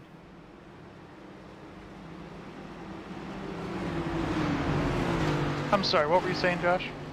It's an iRacing glitch, I'm assuming, that those fast repairs just disappeared. Yeah, it sometimes, like, even if you get minor damage, I'm talking like minuscule damage that you don't even see, but if iRacing picks it up, they'll repair it and take your fast repair if it's checked. So that's why it's always important as you're getting ready to pit, make sure that your fast repair is unchecked if there is one. Just to make sure that iRacing doesn't take it. But then sometimes iRacing will just take it to take it from you. I don't know. Like, oh, sometimes Dennis there is back out on track. So his engine apparently did not blow. No, it did not blow, but he did have, I think it was like 3 minutes of required. So. Oof. And it takes about 2 minutes to get around here under caution. So I think he's only going to lose a lap out of it. So. Yeah, he was on pit road 2.5. Looks like almost 3 minutes, so... Yeah, so he's only going to be one that down, so kudos to him. He's just going to be a modified rest of the race, but... Next gen modified. Can't call it the Gen 6 modified. It's got to be the next gen modified. Yeah, it got to be the next gen modified, that's for sure. Well, we've had a couple of cautions here, Josh. I'll let you take it here, bud. All right, pace car will dive off to the safety of pit road. Let's see if we can get some laps in here tonight. This second stage has been a little rough at the start here. Pace car is off and away. Jordan can go if he wants to. He is going to hold them back. There's the green. We're back underway here tonight at the Brickyard, Indianapolis Motor Speedway. Jordan, he's led 51 laps here. 52 that time by as it updates. So he has led all the laps here currently, Gary. And he's looking to just lead them all at this point. Yeah, he's looking to lead all the laps at this point. Everybody racing side by side as they come through turn number 2. And looking to get some laps in just to keep this thing going green. Yes, sir. All righty, folks. Well, while they're going, we're going to go ahead and do a little bit of crank it up here tonight. Let's do it, folks. Crank it up.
Alrighty, folks, we're back live here. Well, we In turn 2, 18 and 19, make contact. Oh, the 19 is into the man! inside wall, hard into the wall. Oh, Matt Staton again here tonight. What is Matt's luck? Now, there is no and caution. the 18 was way out of the groove. Like, the 18 was about a lane and a half up. And the car just plowed. He just got really tight there, and the 19 was just there, unfortunately. And just he hit that tire bearing the same way as he did before, and wrong place, wrong time again for Matt. Oh yeah, right there. Yes, it was. Yep, he tries to save it, but oh man, Matt Staton not having any luck here. Oh. Kara out there in chat, I'm assuming is she ain't gonna be happy. No, 3 and wide, Mike is taking full blame. He feels here. Hayes, Jordan, and the Tool Man. Hayes just took the lead. Yeah, Hayes. Well, his nickname is Hayes in the booth. He wants to be in the booth. Well, you know, if he finishes top 3, he will be. Yep. True. But it ain't gonna be a sweep for Jordan Kuntz, because Hayes did lead that lap. Oh, Hayes was racing Jordan real tight there and won, able to maintain his lead. That outside car really does have an advantage, especially if you can pinch the inside guy. You could keep your momentum up. And that's what Hayes was able to do there in turn 1. We've got a 3-car pack, and then a 3-car pack. Yeah, 3x3x3 here. Got McRae, Weidman, Brady, and Campigio, Witherspoon, and Trafari, I believe. No, that is not Trafari. That is. Who is that? Witherspoon? Mike Campigio. Josh. Okay. It's Eli O'Quinn. Yeah. Eli O'Quinn. Oh, and Eli's here comes out. Jordan. He's got another run to the inside. He's going to take it here on Hayes into turn 1. Jordan not quite well, he's going to make it stick here. He ain't giving that position up, Gary. No, Hayes ain't going to give it up easily. We all know that. Oh! Where does Tim go? Is he going to make it 3 wide? He's going to push that 99. He is pushing the daylights, or trying to, of that 99. Yeah, he was able to get that bubble push there to get that 99, propel him up into first. Tim is going to be in second. Hayes is going to fall back to third. And the more these guys race, the more James McRae and company are loving it. That is for sure. Because they can catch right up to him. Here comes Hayes all over the back bumper of Tim now. Here comes Tim to the inside. Jordan with the block. Here comes Hayes to the outside. Whoa! No, I thought he was going to make it 3 wide, but here comes Tim. He's going to take the lead. And Tim did lead that lap. Tim led that lap, and there he goes. Here comes Jordan to the outside. He's got momentum. Come on, Tim. Throw a wrench behind you. Well, he is sponsored by Snap-on Tools. But he's definitely controlling the race, so to speak, with these two side by side. He can manipulate the draft here and basically hold them both at bay. You know, all it'll take is a 10mm socket. You know, everybody loses those. Yeah. Pretty much. Jordan's going to be able to take that outside lane. Here comes James McRae. He's going to try to go to the outside of Hayes. Not going to be able to get it done. That is just reeled in everybody here. Here comes Brady Weileman pushing Wes Weidman here. Trying to get around James McRae. They're going to be able to get that done. Here comes Brady. He's going to give a big push to his teammate. Man, they're making it interesting right now. Lap 61. Jeez. The more they race, the more these top 2 are going to pull away, though. You got to be careful how much you want to race these guys. Side by side, 44. Still side by side, real tight. 44, 7 contact there down the back straightaway. Man, oh man. And they did touch. Yeah, they did touch. Whoa. 44 now. Boy, man, they are getting. Oh, they touched again.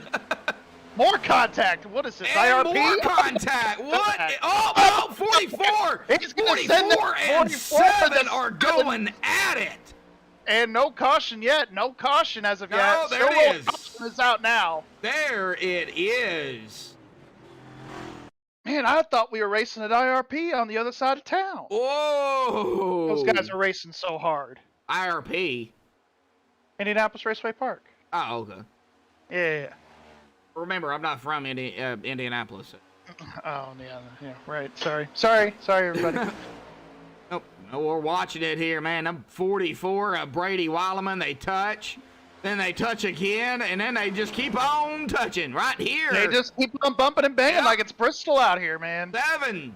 Good save by the 7. 44 tries to save it. He goes into the pit wall there. Yeah, he does nose it into the pit wall, makes a spinner, then he goes back out on track, and that's when the caution waves.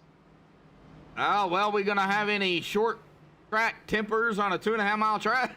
Oh, we are having some more tempers than that. There's a lot of tempers out here on this track right now. It's getting pretty wild. Uh-oh. I have that turned off for a reason, folks. So.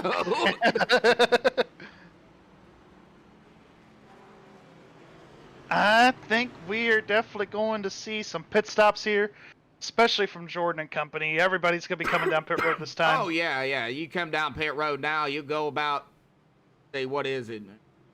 I'm going to call it, say it's 63. Yeah, we're about 30. 83, 84, lap 85, roughly, somewhere around in there is when they're going to have to come back you'll down. have to make another pit stop at about 15, 16 to go. Yeah, that's about right. But Jordan, he is able to squeeze every ounce of fuel that he can. So I bet you on these pace laps, he's going to be turning that car off. He's going to be riding around in 5th gear. He's going to be clutching it. He's going to be doing everything that he has to do to save the fuel to gain that extra advantage on his competition. But you still have to pit. You still have to pit, but he's going to try and squeeze out another lap or two if he can under caution. Jordan is one of the smartest guys that I've seen in this league and really on the sim, being able to save the fuel, just being situationally aware. He's definitely got that in the bag for sure. Yeah, I've met a lot of drivers that know how to save fuel because, I've done it for, quite some time broadcasting wise. And, Jordan is one of those drivers, but, to me, I could probably name about 15 that I've seen that knows how to save fuel. Well, do you want to pull anybody up for an interview? Oh, probably not with the way the tempers are going. Yeah, we can pull somebody up here. It's getting spicy. Go ahead, pull somebody up. Let's pull someone up here. Campigio. Oh, wait, wrong booth. I messed up. Campigio, Wells in the booth. You got a copy. Hey, guys, how you doing? Oh, we are doing just fine. How's your race? You've been kind of battling just outside the top 5 all night, around that 6th, 7th, 8th spot. Talk about your race, man. How's that been going tonight? So far it's going pretty well. I'm not the fastest car out here tonight, but I've been just trying to surviving and advancing. We've had a lot of craziness here in the past 20 laps or so, and I've kept it fairly clean. I made a little bit of contact there with Matt, but I got too tight underneath him, so I apologize for that. But other than that, we've been keeping it clean the best we can and moving forward. Absolutely. Well, good luck to you here the rest of the way, and hopefully we'll be seeing you here later on. All right, sounds good. You guys have a good rest of your broadcast, all right? Thank you, you too. I said you too. I said you too at the end of that interview like an idiot. That's just, It happens, folks. It happens. All right, well, lights are off of that pace car, Medlock. And we are getting ready to fire this thing back up, going through turn 2. Woohoo! South end of the speedway. How many cars we got on the lead lap? 12. We have 12. 12 cars on the lead lap. And that Eli Gold, not the old NASCAR commentator from the 90s. I knew I was going to do that eventually. Eli O'Quinn is back on the lead lap. Yes, he is. I picked Eli to win this race, and I know he's been having a rough time out here, with the blinking and, everything. And he was down almost 2 laps at one point. So yes. He's been able to make all that up and battling right here inside the top 10 in that 7th spot. So looking at the caution. Pretty easy. Yep, looking at the caution count number, of course, this does include the stage, so we've had a total of 4, including the stage. 3 regular cautions for 11 laps, 37 laps to go to be 36 at the line. 3 lead changes. That's it. Yeah, and those 3 lead changes came on that last run with Hayes and Tim and Jordan's back out front. So gonna be interesting here once we get them going here. Pace car gonna be making that dive onto pit road, and he will do just that. Jordan holding them all at bay here, holding them up. He's on the loud pedal. Green flag back in the air, back underway here at the Brickyard. And he didn't even waste any time that time, Gary. Yeah, he did not waste any time that time. He just, as soon as that pace car got off the racetrack, he took off. And these guys are still sorting it out here for third on back. The top 2 able to clear everybody. Wes was pushing up there at the exit of 2.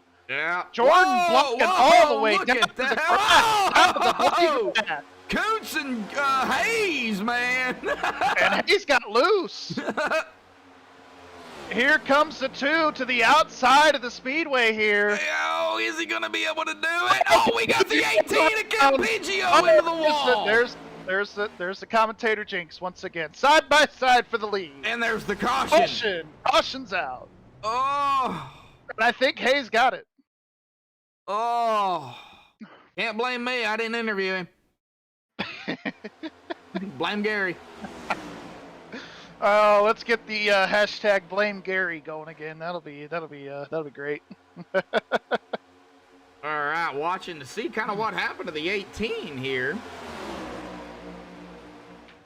Comes down. Did he get loose? Did he get hit? I think he got hit. I don't know. No, I know he got hit by the 7. Yeah, he did get loose. And then comes down, and then the 7's right there. 7 had nowhere to go. Yeah. And that, of course, put Mike Campigio into the grass, into the wall. And then he gets hit again. Yeah, going down to 3 here.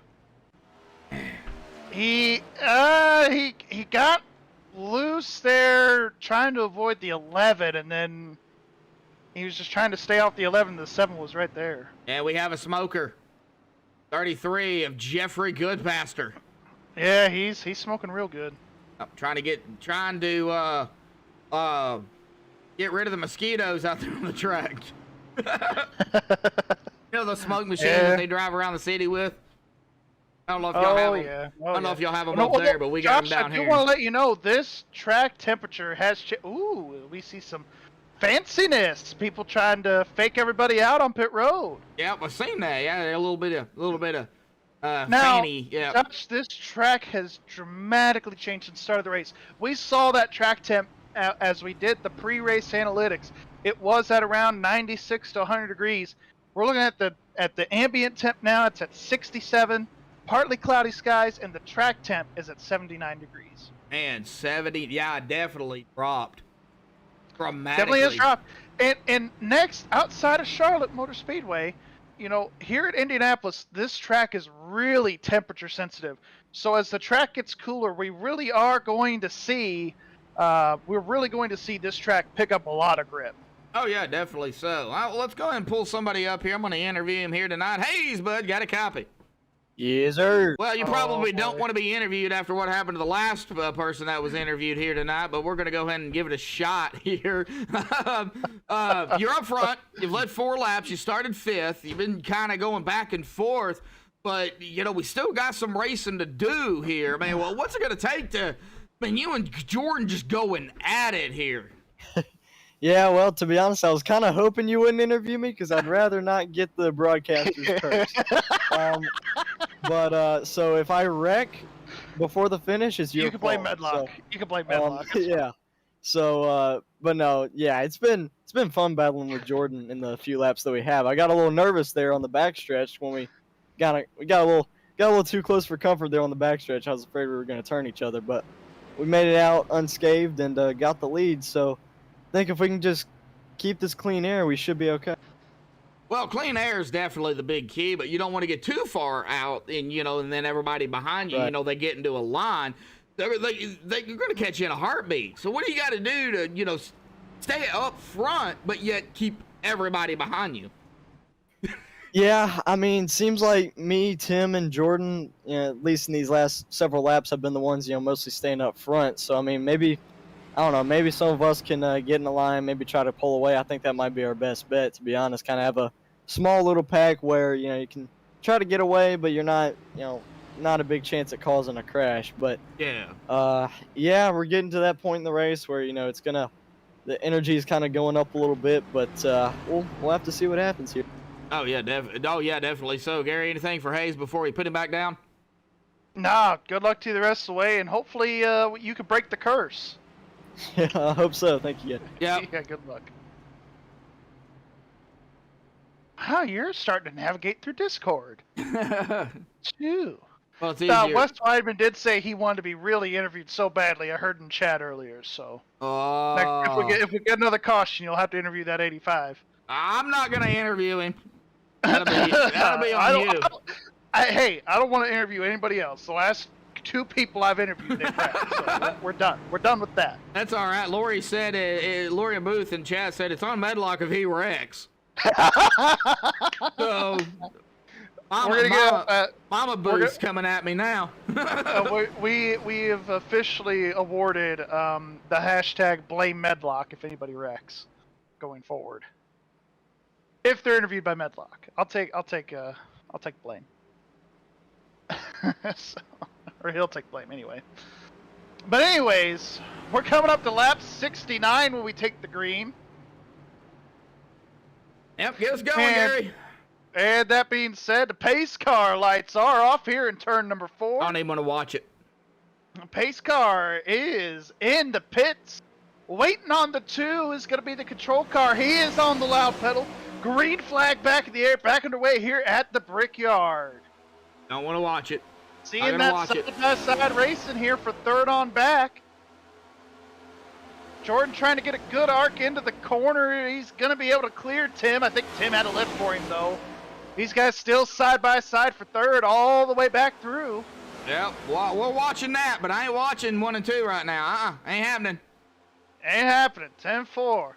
We are watching that 4 spot here. That battle we got to go back up. Between 1 and 2. Oh, I thought Jordan was going to try to take it to the inside. Okay. Yeah, he almost did, but we're seeing this battle here between Tim Taylor and James McRae. James able to clear Tim going into turn number 3. Tim, shout out to Tim Taylor, man. Yeah, Run here tonight, running inside the top 5. I think he threw a 9mm into that 85's car. Oh, somebody into the wall. Oh, 09. Connor Trafari into the wall.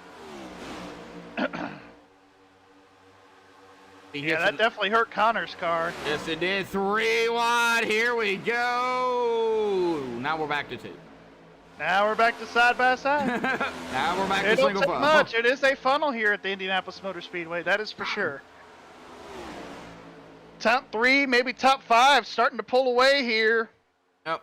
Jordan's looking to the inside of Hayes this time, going into turn number 3. I don't think coming down the backstretch. Be able to do it. Right there in the 3. Not quite there, but he will try to make a move here. On the north end of the speedway now, heading into turn number 4. Out of 4. And out of 4 once again. Coming to lap 71. 30 you got to mirror drive laps. a little bit. You got to mirror drive against that 99, but here he comes. He's down to the inside. You can only mirror drive so much before you get turned. But Hey, that guess what? 2's hanging tough on the outside. I tell you what, man, he's making it tough. Yes, he is. Guess what? As old Bubba J would say, they're making a left turn. That is true. They are turning left. And they're turning right in some situations. He's making a left here. Oh, watch that They're 7. almost 3 wide. I think they are. Nope. Nope, they not weren't quite. James McRae, look at him go. Yeah, look at James making that pass in the lead. Look at Tim Taylor getting to the inside of Jordan. He's going to try it here in turn 4. All righty, Not going to folks. quite be able to get there, but here comes Jordan. I think he's going to lead this lap here. Yep. Side by side, Jordan's going to lead the lap. They're snaking everywhere. Here comes the 2, down to the inside of James once again. As Woody would say from Toy Story, there's a snake in my boot. As they're down at the south end of the speedway. Coming back up the backstretch. And single file. And they are single file. For now, you know, For now. they can get that energy going again. Still got They're giving us a break for now. 29 laps. Yeah. They're gonna have to come down pit road though. Yes, they Yeah, will have to do it one more time. There is I believe no way they're gonna be able to go they could probably stretch it here to about lap 90. about well, maybe even lap. It is close. They took green at lap 69. And here we go, battle for the lead yeah. again. About lap 89 is when they'll have to pit lap out lap 90. A's back up front. Oh, well, he hasn't fully completed For the it. moment, he hasn't completed the pass yet. It's hard to pass here. He's going to be able to do it. He's going to have to come down here and block, though. He's going to have to block down to the grass. Go all the way down to the grass. Oh, he gets turned by Jordan. Into the wall. It's your fault. Oh, no. And the commentator jinx strikes again. Oh. What happened here between the 2 and the 99? I know there was blocking. And he did exactly what I expected him to go all the way down. Oh, there was contact there. It's just Jordan hit him in the right rear quarter panel, and that just sent him around.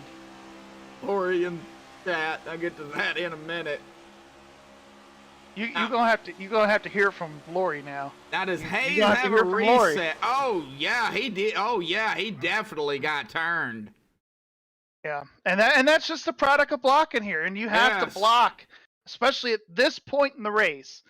With track position being so important, you do have to make those blocks, especially when you know it's the fastest car right behind you. Yep, right there. That oh man, we're up right there, and he just goes hard into the outside wall. Oh. I hope Hayes has a fast repair. I don't know if he's used his yet. From what I'm seeing, he does not have a fast repair. Oh, he does not. 10-4.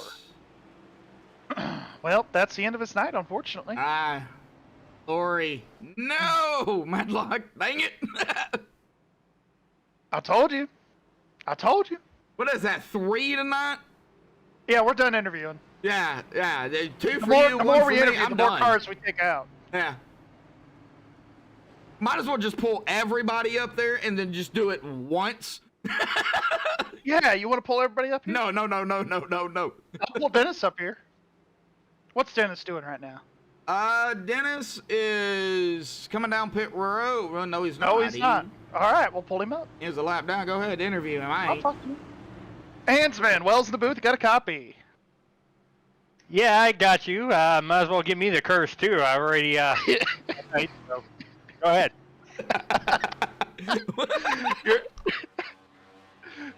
I was about ready to pull you back down. I'm laughing too hard. All right, so you're getting back on the lead lap here. Sorry I'm pulling you up during your wave around lap here, but talk about the race. Talk about your car. Your car looks to be in pretty good shape. Are you down on power at all, or you think you still got something for these guys? Oh, I'm down on power. I kind of got screwed out of that fast repair. I don't know what iRacing did. Kind of glitched out on me and Connor both, to where we lost our fast repair. But slowly been coming down here every pit stop, getting the damage fixed little by little, and now that I'm back on the lead lap, I don't have nothing for the win, but I'm hoping I can at least be somewhat competitive here if I can get everything fixed here as far as the damage goes. Well, we'll let you get your pit stop on here, and good luck to you the rest of the way. And who knows, maybe you'll squeeze the top 10 out of this thing. Hey, you never know. Never Still a know. long way to go. Yes, sir. Absolutely. Good luck to you the rest of the way. All right, thank you. All right. Now, I do recall Wes Weidman saying he did want an interview. I forgot, and then I remembered. So while we're under caution, Medlock, you get to interview Weidman. No, I ain't doing it. You ain't doing it. I ain't All doing right, it. I'll interview. I don't care. I'll interview. I don't Yeah, care. go ahead. I got nothing to lose. Here we go. Wes Weidman, Wells in the booth. You got a copy. Oof. Wes Weidman, Wells in the booth. You got a copy. All right, that's awesome. We're gonna move you back down. Apparently, he does not want to talk after what just happened. He definitely does not want to talk to me, and that's okay. That's okay. We're used to it up here. It's fine. All right, well, we're racked up, stacked up. We're ready to try this again. He declined to be interviewed right there. I thought he said he wanted one, but you know. Well, we've already jinxed 3 people out here tonight. I don't think he wants to be the We're fourth. down to slim pickings here. Well, I mean, you did just interview Dennis, so I mean, I just heard from the owner of the league and race control that anytime you get pulled up into the booth, you get the jinx. So even though we haven't interviewed him, he still has the curse, according to Dennis. That's what he said. Who, Wes? Yeah. Oh, okay. Yeah, okay. Wes still has the curse.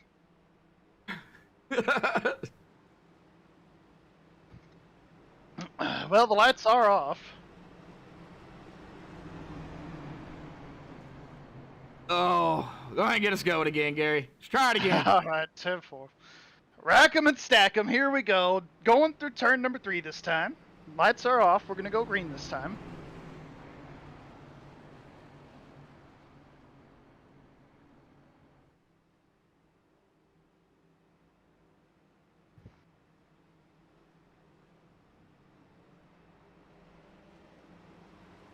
And rounding turn number 4.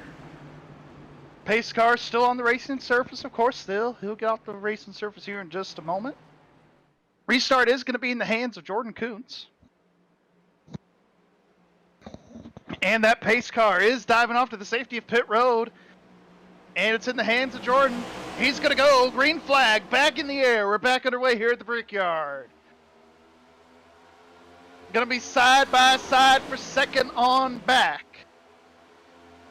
These guys are funneling down here into turn number 1, side by side, 3 wide in the back. Oh, that's Gonna go back to three side wide. by side. Still single file, a little bit of side by side action. Campigio once again washing up to the top side of the track, out of the groove, but still able to make it work on the top side. Here comes James McRae. He's going to try and go down to the bottom here underneath Jordan. He's going to make it stick. Here he comes for the lead. We're watching it. Down into turn number 4. Here comes James McRae. He's going to have all the help in the world from Wes Weidman. He is going to get a good push here from Wes. I think he's going to be able to lead the lap, Josh. I think he got it.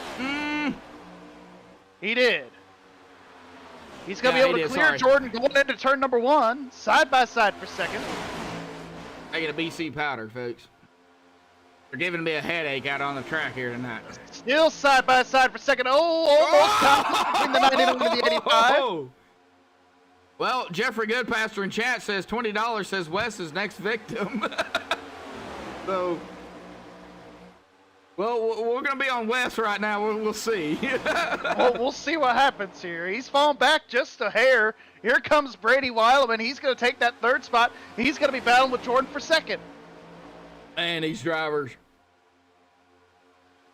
James McRae going down to the inside, doing that snake effect drafting, trying to break the draft as much as they can. Man, and you got to time it right to do it, but you don't want to do it too soon because then you're opening yourself up, leaving that door open. We haven't really talked much about that, about the door, outside or inside. We've seen passing on both sides, outside and inside tonight. And it's more common to pass on the inside, especially here at Indy, but we have seen it done, like you said, both lanes here tonight, inside and outside. Jeffrey Goodpaster, I love it. Are you liking the race, or are you liking that we're jinxing drivers? I mean, combination of both, or I think it's a combination of both for Jeff. Hey Jeff, we'll pull you up next round. Jeffrey's out. He is done for the night. Oh, he's out. Oh, we'll still pull him up here. It's fine. Yeah, he is done for the night. His engine, I believe, popped. So, Kapow. That's what happened. Yeah. He was smoking, so yeah, he's done. He's smoking. I think he was the one that was getting rid of the mosquitoes. He was taking after Tony. Yeah. He was getting rid of the mosquitoes out on track. So. Yeah, that's right. Well, James going down to the inside, so is Jordan, but there is a push to the outside. They're going to be able to still clear him. Oh, golly, left that Here outside comes Jordan. open. He's going to go to the outside. Jordan's not going to be able to Not gonna do it. Not going to be able to make it work. Oh. Wow. We have seen that outside work a little bit here, but you do need help. Oh, yeah. And he wasn't getting any help, I tell you that. Here right, comes Jordan trying to go to the inside, can't quite get it done, so he's going to go to the outside. He is going to have a little bit of help this time from Brady. 20 to go, folks. 20 to go, still side by side for the lead. Jordan able to make it stick. I think he's going to take the lead coming off of 2. Oh. We'll see what happens. I think Brady's going to be able to get a big draft off of these 2. And possibly go down to the inside and make it a 3-wide situation. Maybe even go to the top. We'll see. Lots of options. Here comes Wes. Still battling side by side for the lead. They're still battling. I've got to keep an eye on Wes. And he was able to clear James there. And this is going to be... It's going to be a shootout to the finish, but they're going to have to come down pit road. I think so. Unless that last caution, they were able to save some. Here comes Brady down to the bottom. Now he's going back up top. Now he's going back down to the bottom again. Man, he's going to push Jordan going into turn number 1. I don't think they have enough laps, enough fuel to go 26, 27 laps, something like that. And FYI, at the line there when Jordan led that lap by 9/1000ths of a second. Real close. Real close. Here comes Brady. He's going to go to the outside. Here comes West to the inside. He's going to go with Jordan. He might even make it 3 wide. He's thinking about it. Thinking about it. Here comes James McRae back on the outside. He's going to be able to power by the 99. He's got help from the 44. Oh my gosh. I'm at 18 to go this time out of 4. This is the most exciting race I've seen in a stock car at Indianapolis. Yeah, and they're not separated either. Side. I think James got it by Jordan by 3/1000ths of a second at the line. Yep, Dennis in chat saying one more stop. They will have to pit one more time. They will have to pit one more time. All right, 10-4. Here comes James on the outside. He's been able to make it work a little bit coming off of 2. Let's see what happens.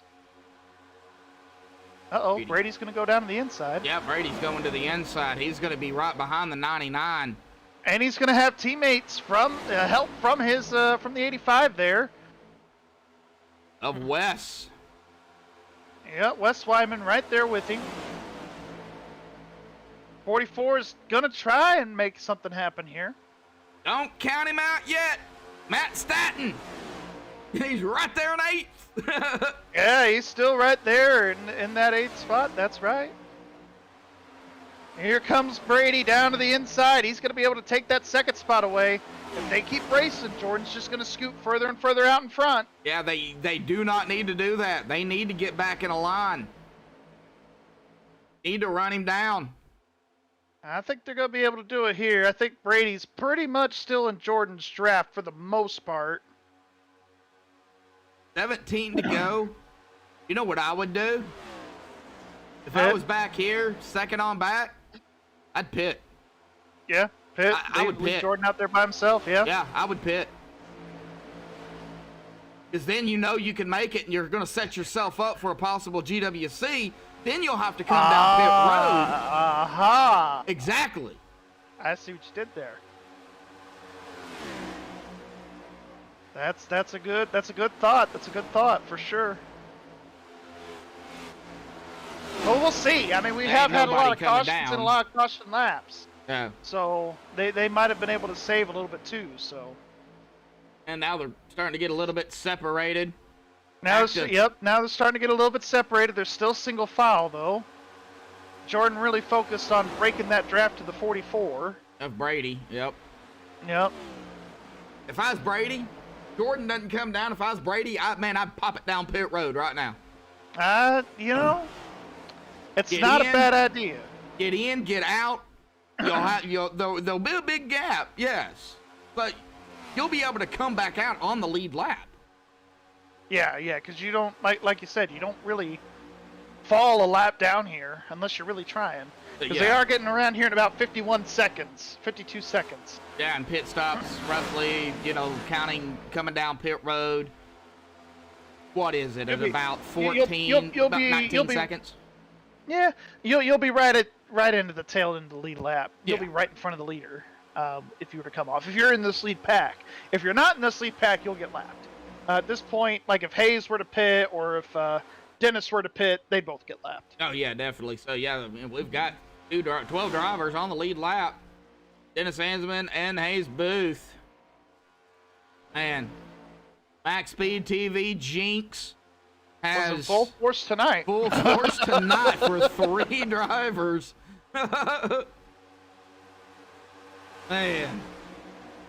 Oh, still battle for second. Yep. Here comes James McRae to the inside. He's going to make it stick. That 40, we've seen that outside lane prevail a couple of times here. Let me see if I got let's see if Brady can make it stick. He won't be able to. James McRae going to take over second. All right, no messages from Lori on Facebook, so she's not obviously too mad at me.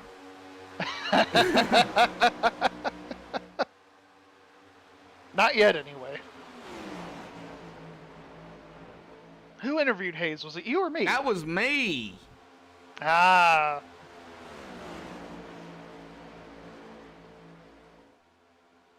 To put it in their head, the commentator jinxed it, so now they think it's a thing. It is not a thing, but it is a thing, unfortunately. Right. I call it a coincidence. I'm waiting for Dennis to say something. I'm poking the bear. It's a coinky dinky. Now that's borderline. That's borderline. What? I did not say it. You said it. A coincidence? A coinky dinky? Okay,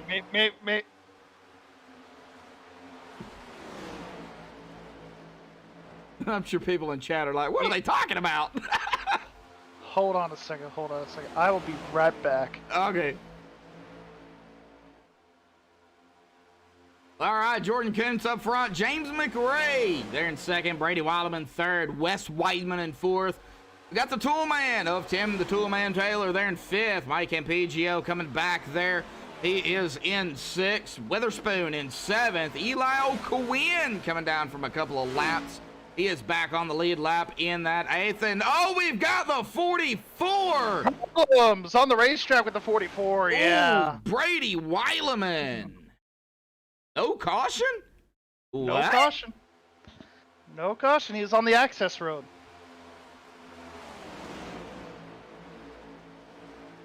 What happened to Brady?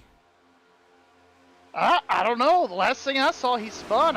We'll have to. I'll go back and look at the replay. That's what I'm doing now, is going back and look at it. He's got the 85 behind him. Like, yeah. All over. Did they make contact, or did he just lose? No, he hit the wall. Yes, he did. He hit the wall in the short chute. Yeah, and sent him right down into the inside. And yeah, and you hit that outside wall here in the short chute. There's really no chance. We've seen Indy cars do it. We've seen stock cars do it. If you hit that outside wall in the short chute right at the exit of turn 1, 9 times out of 10, you're going to hit that inside wall. Yep. And he is coming down pit road. I don't know if he's going to be done for the night, but he is down pit road. Outside of Danny Sullivan here back in the 80s when he did the whole spin and win for the 500, the best save that I have ever seen in a stock car here in Indianapolis was Eric Jones back in 2015, 2016, the Nationwide race, or the Xfinity Series now, when he spun off of turn 1 and just lit the tires up, did a couple donuts, and kept going, and saved it. And I have never seen anybody save a car like that. And I know Eric Jones isn't driving for the best team, driving for Richard Petty, but I knew that kid had good car control when he made that move. Yeah, that's a good move. Nobody saves a car like that at Indianapolis. Oh, nobody. no. Oh, no. Oh. Well, we got a battle for the lead developing here between McRae and Kuntz here. Jeffrey Goodpasture says he was at that Nationwide race he was just talking about. Yeah. I wasn't there that day, unfortunately, but I did see it on TV, and that was one of the best saves that I've ever seen. Nobody coming down pit road right now. Brady Weileman is taking his car behind the wall. He is done for the evening. Yeah, and it's unfortunate to see, but, you know, that's just part of racing here at Indianapolis sometimes. 9 to go. Got Yep, Wes 9 to Weidman, go. Tim Taylor. I think we're going to start seeing pit stops, and I don't think they're going to take tires here on this stop, Josh. It's definitely just going to be a splash and go to get you to the end of the race. You don't think they're going to take tires? No, not this late. Not this late. We're definitely just going to see a couple 3-4 second pit stops here. And I don't know if you should go out there on old tires. I think you can. Oh, we got a car going. Oh, we do. Oh, that was a good save by Wes Weidman. Woo, that was close. And that's going to hurt Tim Taylor's chances just a little bit. Witherspoon down pit road. Yeah, Witherspoon's going to be pitting here. Like I said, look for him to only be a couple of seconds for Witherspoon.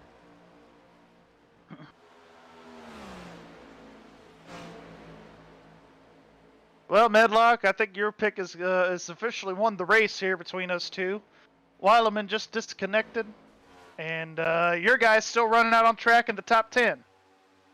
Yep, running right there in 6th. Hanging out, doing his thing. Yeah, I'm not picking these guys anymore. Can't do it. No more picks. Not picking them or not interviewing them? Yes. Yes. That's all right. It happens to me all the time. Oh, we got another driver coming down pit road. That is going to be Eli O'Quinn down. Yep. Another one coming down. That is Connor Trafari down pit road. Eli O'Quinn just got a speeding penalty, Medlock. Oh, that hurts. Now, Josh Witherspoon, 5-second pit stop. 5-second pit stop there for Witherspoon. So he definitely only took fuel and maybe 2 tires. He might have taken rights. Connor Trafari is in, as we're seeing on the screen. Eli O'Quinn's going to get a hold. And Connor got 9.4, so he definitely took 2 tires. Probably took rights there. I would imagine right sides, yeah. I didn't see the stop, but... Ansman coming down in that next-gen modified. Yeah, our top 5 have still yet to pit. And Hayes running in 8th. He hasn't pit yet either. Hayes is the Coming lucky down dog. to it, 5 or 6 to go. It'll be 5 to go once they hit the line. If these guys can make it, I'll be very impressed. Tim Taylor coming in. Tim Taylor pitting this time. Okay. Wes, Wes is also pitting, I believe. If not, just Tim. Here comes James. He's also pitting. Tim Taylor, Wes Weidman, Mike Campigio all pitting this time. Yes, sir. That's going to leave Jordan out there all by his lonesome. Something tells me he has the fuel. Something tells me he's done it. I don't know. We'll see. No, he's been out here 21 laps. There is no way. Clutch and coast, man. You'd be surprised. He might be able to squeeze He an extra cannot lap. save 5 laps. You never know. You never know. I have raced with Tommy Haynes, another great fuel saver. I had him on my team at one point. That man, I don't know how he does it. I'm cockpit here with Jordan Kuntz. Seeing kind of what he's doing. He ain't clutching. He's coming down pit road. He's pitting. All right, okay. Well, thought I would try to create some fake hype. It's fine. It's all right. Fake hype. James McRae coming out of turn number 2. Yeah, he's coming off of pit road. So, yeah, he's just now exiting pits in the 2nd spot. So I don't think this is going to hurt Jordan one bit. It's going to be close. Oh, Dennis was trying to get right behind James there. I thought he was about to right rear him there for a second. I about freaked out there. Jordan in his pit stall. Coming out of turn 4 is James McRae. Where is Jordan? There Kuntz? comes Is he still in the pit? Jordan. Out. He's out. It's But gonna he's be not close. on track yet. It's gonna be close. It's gonna be really close. I'm seeing it go down to 3 seconds, 2 seconds, almost a second. 2.4. And Jordan is back out on track. James But he's not is up to right speed. there. The 00, Josh Witherspoon, he's on track as well. He's got a little more help though. It's mano a mano amongst these two. That is the 14. See, of Jordan Eli. only had a 6.2 second pit stop. James McRae was 3 seconds longer. That's the difference. Yep. 3 to go at the line. Yes, sir. 3 laps of racing to go from the yard of bricks. From the yard of bricks.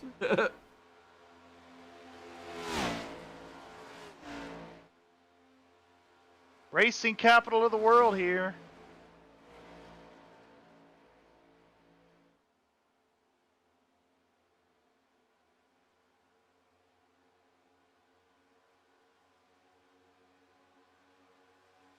Still about a second and a half, about a second. It's floating right around in there. Can James McRae get up to him? Well, he's gained quite a bit. He's down to less than a second. He's at 7/10 of a second Yeah, right now. he's right in the draft. He's in the closing draft. right in on him. He's at 6/10. 2 to Almost a half go. second now. 2 laps to go. Will he be able to pass him? I think he could get there, but passing's going to be a whole nother subject here. 2 to go. Got to get to the white flag. 2 to go from the brickyard. You know, James, he is not holding He's anything right back there, right now. 2/10 of a second. A couple car links now. Rounding turn number 2. James is able to Jordan's steal into it. the Jordan's into wall, the and wall. Jordan is blocking majorly. Jordan blocked him all the way down to the bloody grass there. Here comes James for the lead. Side by side, even though Jordan hit the wall, still able to somehow stay right there. But James is going to clear him coming off of turn number 3 into the He's short got chute it. now. Going into 4, he's got it. Rounding turn 4. James has to run a perfect lap, and if he can do it, I think he's going to win this race. White flag. It's in the hands of the flagman. 1 more lap to go. Yeah, and Jordan may be setting himself up here too, but he's falling back. He's falling back. He's got some damage. He's going to have to be right there. I knew with Jordan, with him being running as close to the wall as he was, that was going to bite him here. Now James does not need to hit the wall. No, but James is pulling away. He's got about a second lead now over Jordan. Yep, It's not and even close. And it just keeps going. Now, if James doesn't mess up these final 2 corners here, like I said, I think he's going to win it. Rounding turn 4. Exiting turn number 4. James McRae coming down the front stretch. James McRae has got it here at the line. He has won here at Indianapolis. What a race. What a race there by James McRae, winning here at the Brickyard, followed by the Ford there of Jordan Kuntz in second. And rounding out the top 3, it is going to be Josh Witherspoon and his Ford. Yes, it is.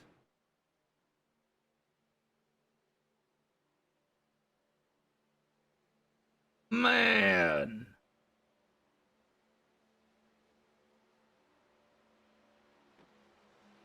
All right, there is your winner.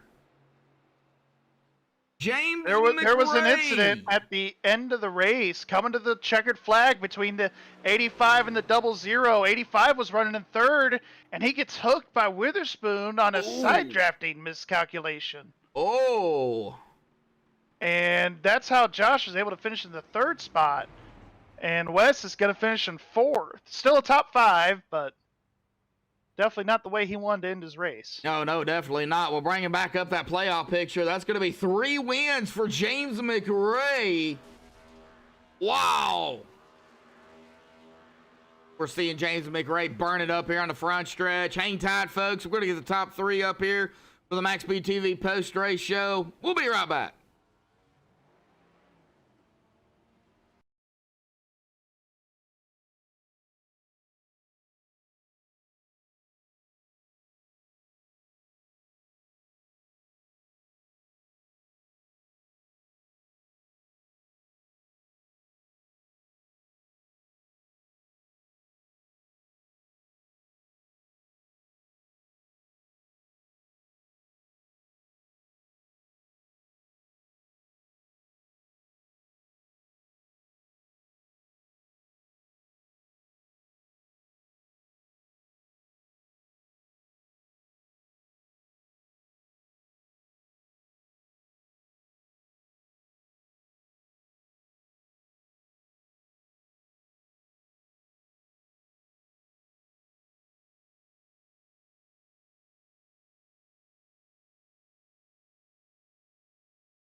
Alrighty, folks, we're back live here on MaxSpeedTV. We have caught up with our top 3 here tonight. Now, it was supposed to be Joshua Witherspoon, but he did concede 3rd after the incident that happened on the track, so that is actually going to put Wes Weidman into 3rd place.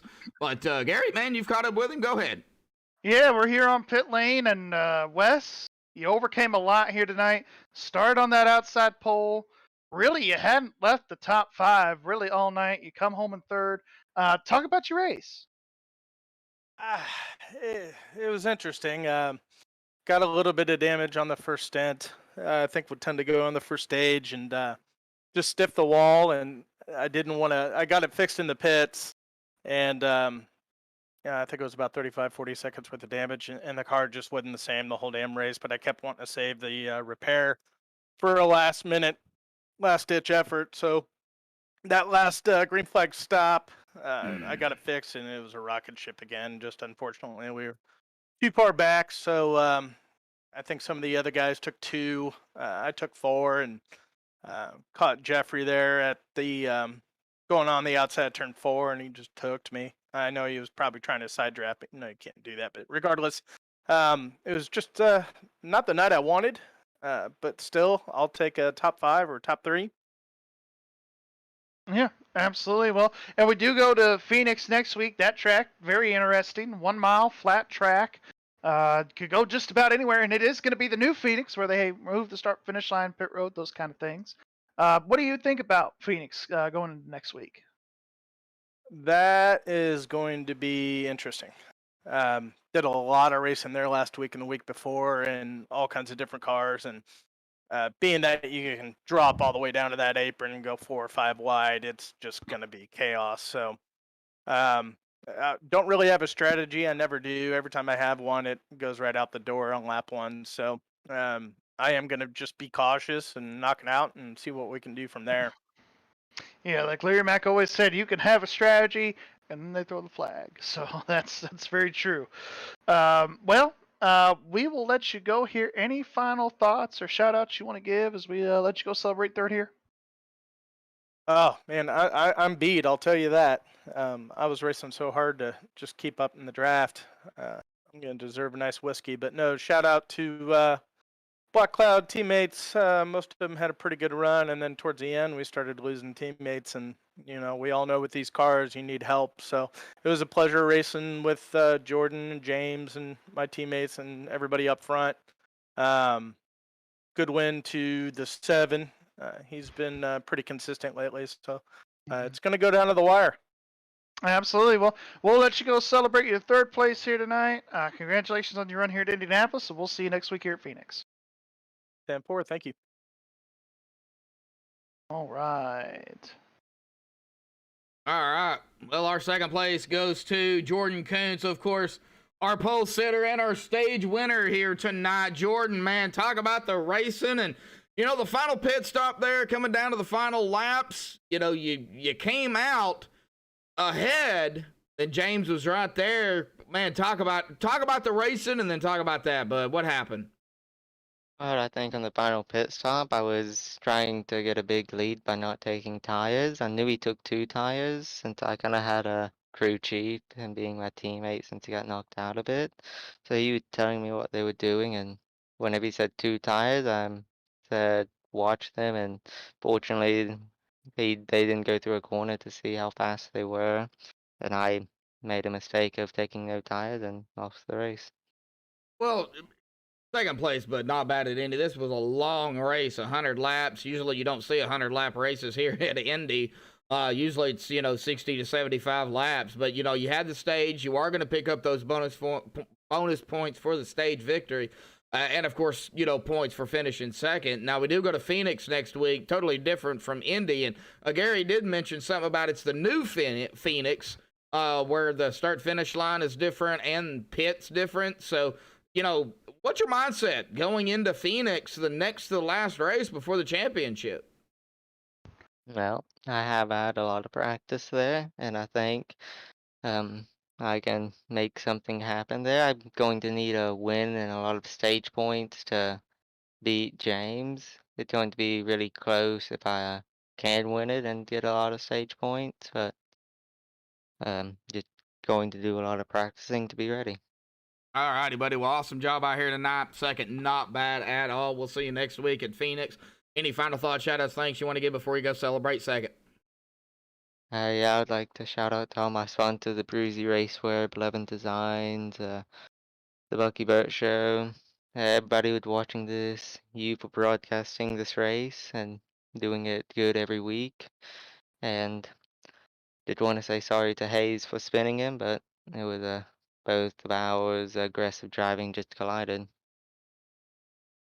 All righty, Jordan. Well, I'm sure he'll be happy to hear that, but we're going to let you go celebrate 2nd. We'll see you next week at Phoenix, bud. Thank you. All right, and that brings us here to the Victory Lane celebration here with James McRae. James, that was really the difference. 2 tires versus no tires there at the end for Jordan. Jordan made that small little slip up there in 2, got up into the wall, and of course you were able to pass him and go on for the win tonight. But talk about your race. You started 4th. It seemed like you were right there in the top 5, top 3 all night long, especially when they got really racy. You were able to really take advantage of that here tonight. Talk about your race overall. Yeah, man, it was a battle. That's probably the best word for it. I mean, probably not just my race, but a lot of everyone else. It seemed. Between side drafting and bumping here and there from everybody. It was it's a wonder to finish tonight out. It was. I felt pretty good. I realized late last night that this track and car combination was on the officials, so I was able to practice late last night and today a little bit. To prepare myself for the intense battles, because it's pretty much the same in the official races. It's nuts. Yeah, it seemed like back and forth.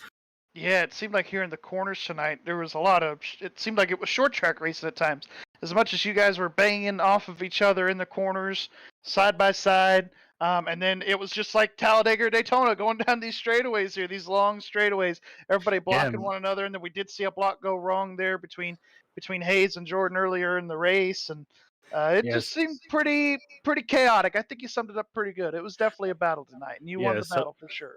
Yeah, someone last week or yesterday, they described this thing as racing a yo-yo, and that's probably about the best best description, man. You fall back in the corners because of the dirty air, and then you just walk the dog right on back up. You know, it's insane. Yeah, for sure. Well, we do head to Phoenix next week, and it is the new Phoenix, from what I'm hearing. So that race might be pretty darn chaotic with them moving the start-finish line just at the exit of the new Turn 4 now, and with them making the pit road a little bit tighter. So what's your thoughts on going into Phoenix here next week? It should be interesting. I think, if I remember right, these cars officially were there last week. So maybe they fixed the setup for that track. I mean, I guess they had to make a whole brand new one for the track. Maybe. I don't know if they did or not. But I've noticed today and last night, these cars weren't hitting the track like they usually are with those not bump stops, but whatever it is. Maybe it is called bump stops. The rub block there. I think that's what it is. Yeah. So hopefully it's got a good setup and offer some good racing. I've only done one race there with the new configuration. That was in the current gen. So if it drives like that, I feel like it could be a pretty good race. I'm just happy to get this win tonight. It's great. Yeah. Anytime that you can win, especially here at Indianapolis, it's always nice. Well, any final thoughts or shout outs you want to give tonight as we let you go celebrate the big dub here at Indianapolis? I like to thank the bricks. The bricks were on my side here, apparently. I'd like to thank you guys, everyone put this all together, my family for watching. Happy birthday to Daniel. His birthday tomorrow. I'm going to go celebrate that with my nephew.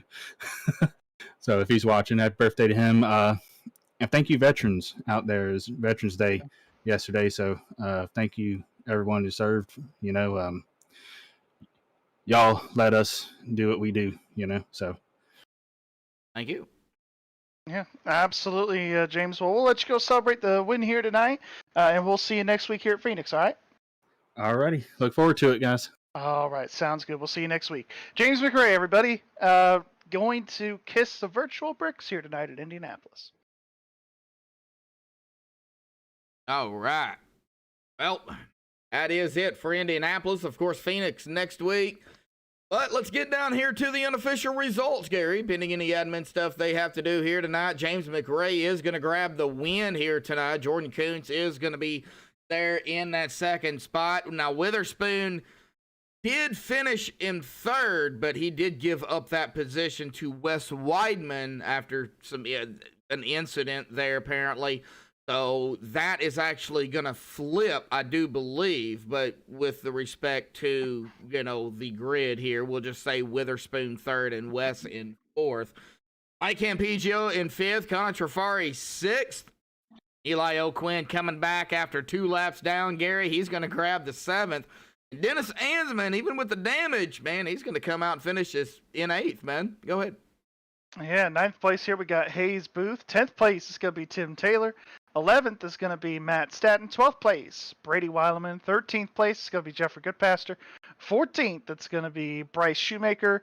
And rounding out the field tonight, even though he didn't start, is going to be Brian Underwood. Right, and our winner, of course, like we said, James McRae grabbing the victory here tonight.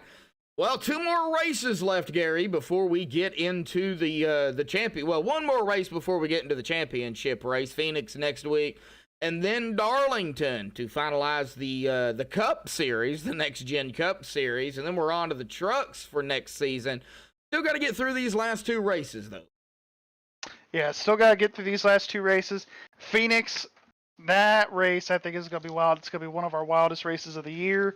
And then, of course, the Lady in Black after that. The track too tough to tame, and we're going to crown our champion there, and that should be an interesting race. But, tonight, Indianapolis was calm in the first stage, and in that second stage, it was a little rowdy, a little crazy. But we did end up having a green flag pit stop there at the end, and it did show, 2 tires was better than no tires. Oh, yeah, definitely so. Well, that's going to do it here for MaxSpeedTV and the Extreme Racing Cup Series. Of course, they'll be off tomorrow night. Slide Job Sunday night right here on MaxSpeedTV, 8 o'clock Eastern, 7 o'clock Central. You do not want to miss it. But that's going to do it for myself, Joshua Medlock, and Gary Wells. Thank you all for tuning in. We got still 12 watching to 14 likes, so thank you all for the support out there and everybody that tuned in. But until next time, stay safe and have a good night.